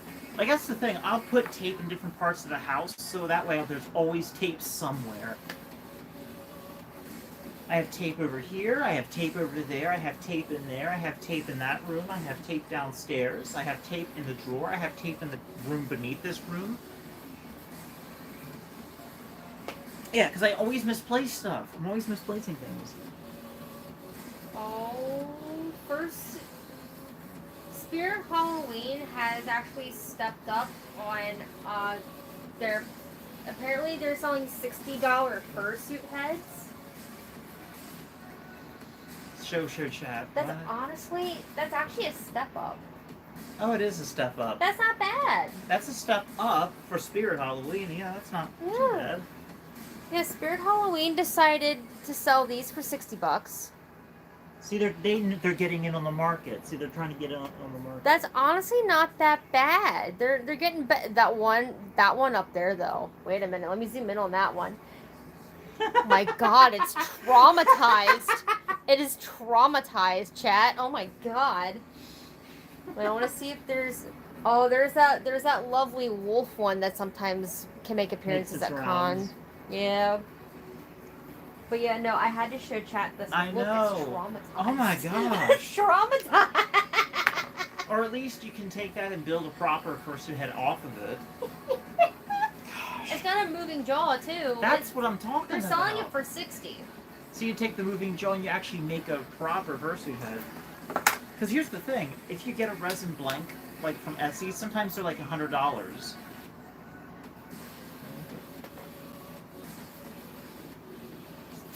Oh, dang it, I ripped it. Or did I? Did I? I did. Ooh, frick, I did rip it. It's alright though. It'll heal. It'll grow back.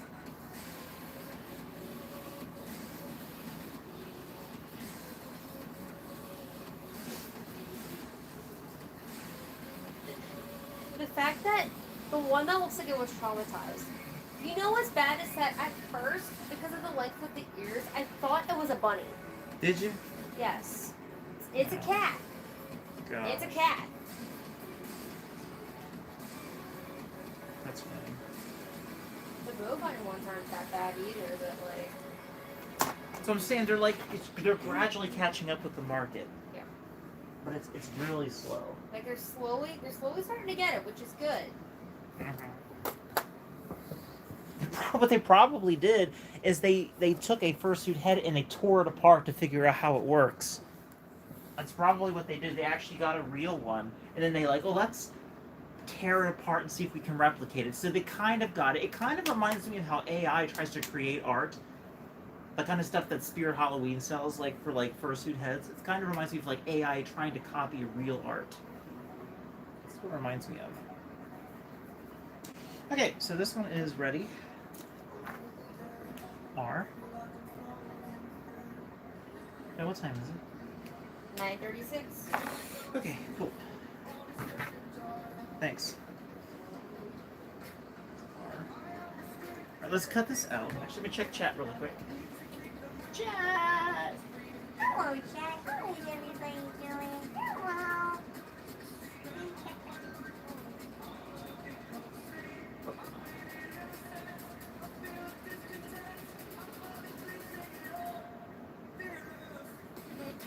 Timber says, should I take myself out? I look like a garbage can.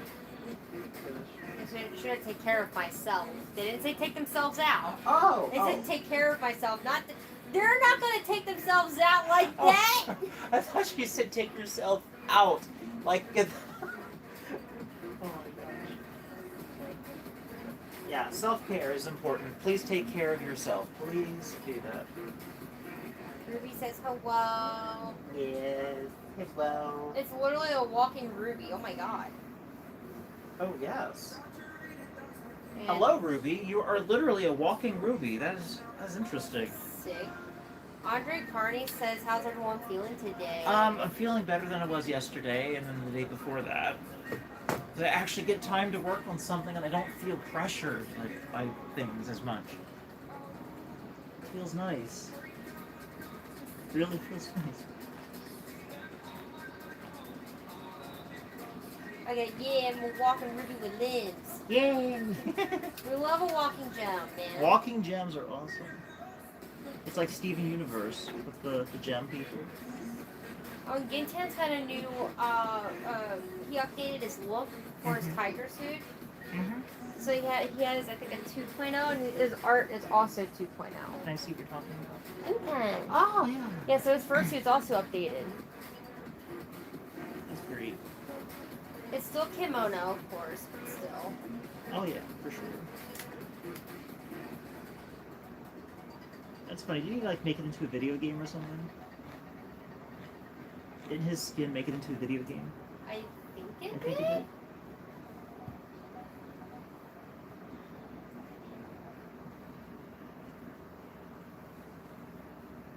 Wait. He's a great dancer, though. He's really a good dancer. Wait. After Ruby sat there and said that, Mm-hmm. they go, and I have like over 35 sisters.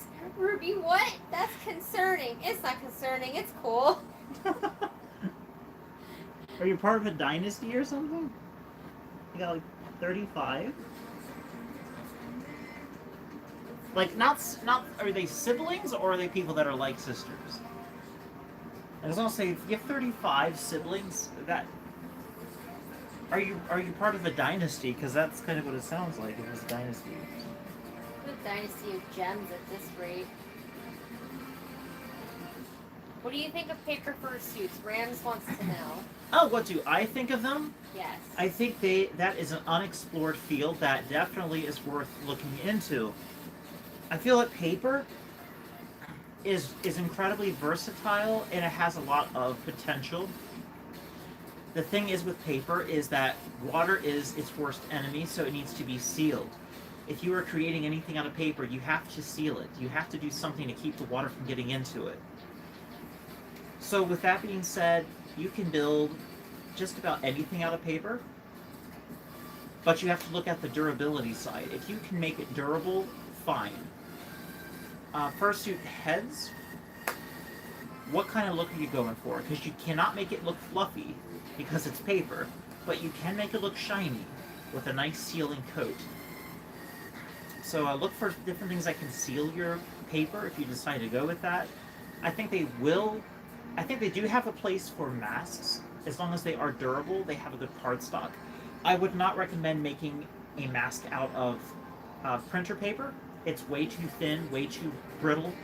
It can bend, it can tear, but thicker cardstock is worth looking into because you can do so much with it. As long as you seal it, you have to seal it to keep moisture from getting into it because your facial oils, just regular humidity can cause it to warp and distort and possibly grow mold if you don't seal it. So, yeah, it has potential. It definitely does. Also, see if you like it. If you want to try building something from paper, see how it works with you, because paper might be your tool. It might be the thing that your hands work best with. Plus, you can also add things to the paper. You can also add things. You can add clay. You can even add fur if you so wish.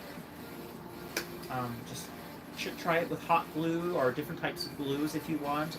If you want something that's going to be waterproof or water resistant, use hot glue. Don't use a washable glue because that could deteriorate over time. Check it out. See how it works for you. Yeah. It's definitely an affordable way to go because the way things are expensive, you got to be creative. And paper is something that fursuit makers would have never even thought of touching with a stick until now. Seeing what people have done with paper, what they can do with it, suddenly paper's like, hey, paper might actually have some potential. Especially the paper dragons. I've been seeing those, and those are incredible. The stuff people make with the paper dragons is just amazing. Was it Lily? They were saying either Krita is slow or my tablet is slow, not even a year old. And then they figured it out. They're like, we're trying to clip. Krita was so slow. And then Ruby's like, talking about the 35 sisters. They're like, okay, so my sisters are Sapphire, Emerald, Turquoise, Amethyst, Obsidian, Diamond, Amber, Veracite, Ivory, Jade, Feldspar, Jasper, Gold, Opal, Axonite, Pyrite, Coral, Topaz, and some others. And Ren's like, I love Tiger's Eye. Person came back from their American Sign Language lesson. Ren continues to say it's one of their faves after Rose Quartz. Lily said, y'all, I'd want to be Axonite. And then Timber came back and said, I brushed my hair, now I'm pretty garbage. Yay! With heart eyes, star eyes, and sparkles afterwards. And Ren just went, I impulse bought animal figurines, sparkles after that. I love hot glue from Ren's Escaping Adventure. This stream became chaotic and chill at the same time. I like garnet. I think I do like garnet. Reminds me of like a wine. You almost said I like garlic. No, garnet. This gemstone garnet. Lily's still talking about the Krita. I'm sorry. She's like, a turtle could run a marathon before Krita loads. I know.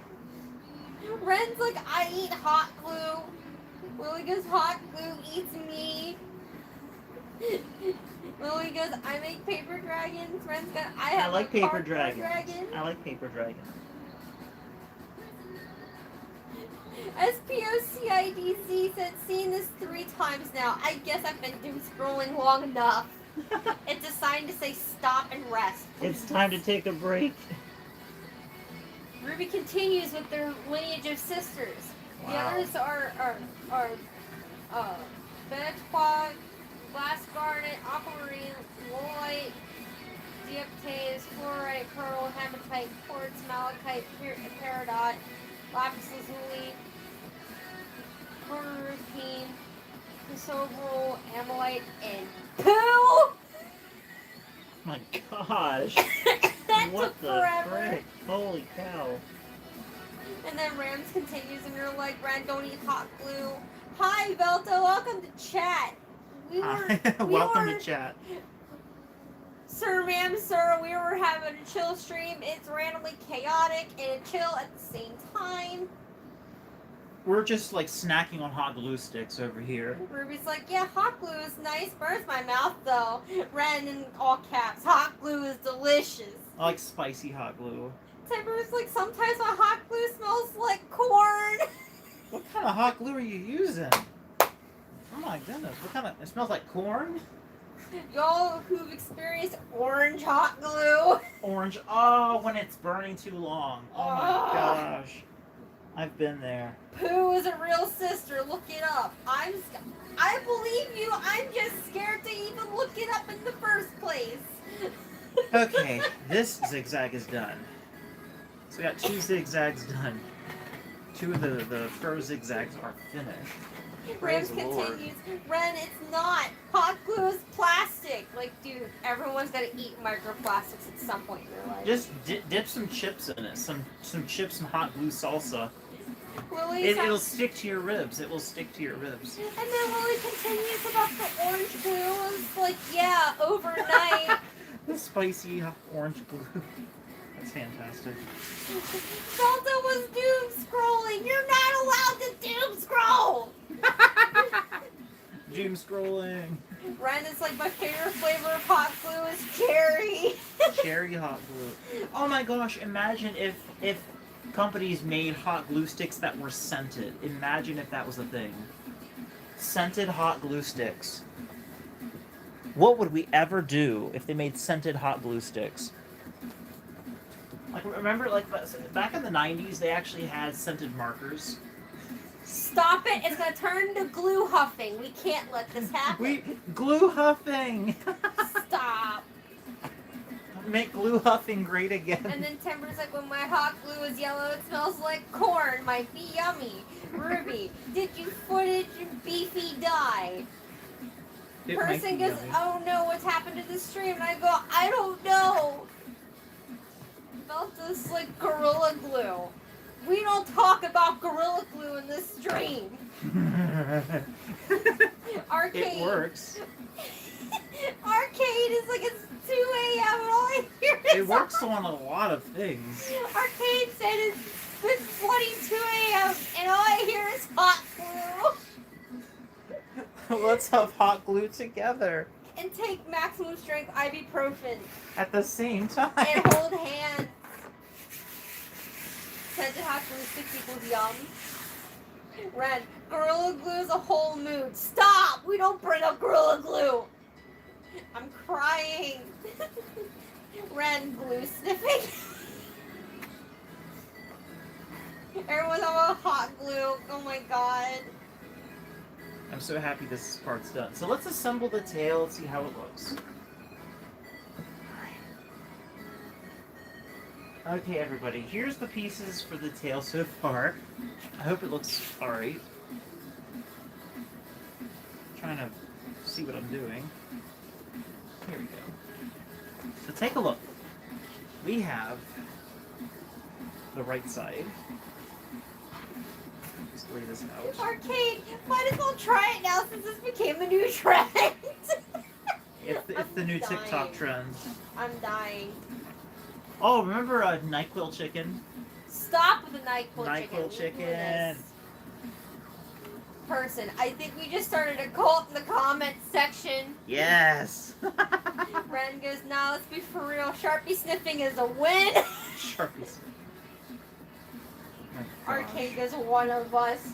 Nick, Sharpie fumes hit different, not gonna lie. Gosh, help us.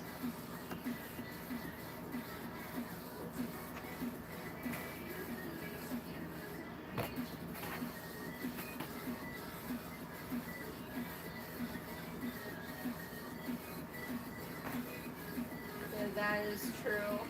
Tis. Flavored highlighters. Oh my gosh. Ruby goes, the grub dog family contains true bullworms as well as several other species in the Pikmin games. The most well-known member of this family is the bullworm or red bullworm in Pikmin 2. We just descended from hot glue to Sharpie sniffing to bullworm. Just random My soul. fun facts. Emo chicken do hair flips when they pack.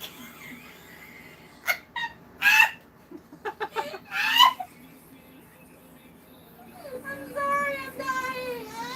Okay, so, chat, we have the top brown, the purple diamond, the lower brown, and then the zigzag black. We just need to add the white bottom here, the white tail tip. So let's flip this over the other way and see how it looks with the colors as they are. Let's see. This one. And then people keep telling me, join us, you need to sniff these things. I'm like, y'all don't understand. I can't smell since birth. I don't know what anything smells like ever. How am I supposed to sniff and smell the fumes together with all of y'all take ibuprofen if I can't smell anything? When the room starts spinning, that's when you know it's working. Oh my god.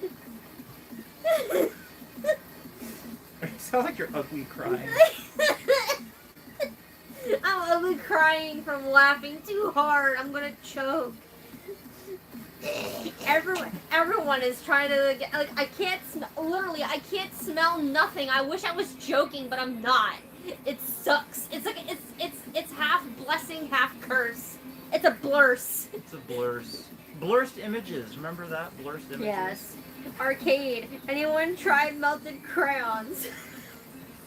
And Ruby's like. This hit different though, you know. And then Ruby just sat there in the corner of me and they went from Sharpie sniffing to bullworms. I'm literally crying. I'm sorry. All right, so this is what we have so far. If everyone can see in chat, we have our tail here.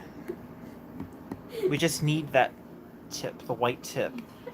And then we can sew it together, and then we can piece both sides of the tail together. And Just perfect. then I go, okay, next paragraph, and the Ren's like, if you can't smell it, then eat the glue. I'm like, oh my god. Timber, me when I'm eating tasty highlighter. So the next thing I need to try doing is I have to try to find the fur. I have to try to find my white fur, which I think is downstairs. Oh my gosh. What is chat devolved into? Let me check. Let me see what's going on really quickly. Dandelions taste like the color yellow. Person, remember people, this is a once in a lifetime experience. So does me too. What does the fur smell like? Ren asked, what does the fur smell like? It actually has a pleasant, warm smell to it. It actually has a pleasant, warm smell. Oh, is it grounded? Is it earthy? What is it? Hang on. I'm going to demonstrate. Hang on. Lily's mocking my laughter and I can't stop. Think of like a wicker basket. Almost like a smell of corn husk. Very, very, very, very light scent of corn husk. Hot, fresh cotton blanket out of the dryer. Oh. And a little bit of construction paper. That's what fur. That's what the fur smells like. Oh. This fur has that smell quality. Oh. So yeah, if anyone wants to know what fur smells like, plastic like the faux fur, it smells like those things I mentioned. Whoa, I almost tipped the whole blasted table, goodness. And then Ruby continues on with the next paragraph. Bullborbs, bull bears, bull blaxes, and bull mules were part of the Oculus genus. All true bullborbs belong to the Oculus Kageyami species. I'm sorry, I'm choking with spit. So this went from a chill stream to we ain't sleeping anymore. So everyone, I'm going to finish this up here off of stream because I actually have to get going because I have to take care of something before 10 o'clock. But thanks everyone so much for coming. I really appreciate how stream has gotten really bonkers. I am ending the stream now, but everyone check out my other content if you're new to the stream, if you like more chaotic stuff. And I've got a bunch of videos. Check them out, please. Subscribe as well if you like the stuff you see. And check out my other streams that I've done in the past. There's some goofy stuff we've done there too. And also, I did a stream where I had my body waxed on camera to raise money to buy an air conditioner. Check out that as well. That's down in my other live streams. So, heck yeah. But everyone, I just want to say thanks so much for stopping by. And I'll catch you on the next stream. Okay? Everybody, thanks for coming. I'm Coaster. Thank you so much for joining. I will be back with more Pursuit content and actually better quality videos because I have a few days off work. So keep an eye out for those. Till then, everybody, cheers. I'll see you. Who am I to read my Pikmin lore to now? We'll be back soon. Actually, you can still post this in the comments when stream is over. Just go to the comment section after the stream is over and drop your lore, and I'll be sure to check it out. Bye, everybody. Bye. Bye. Bye.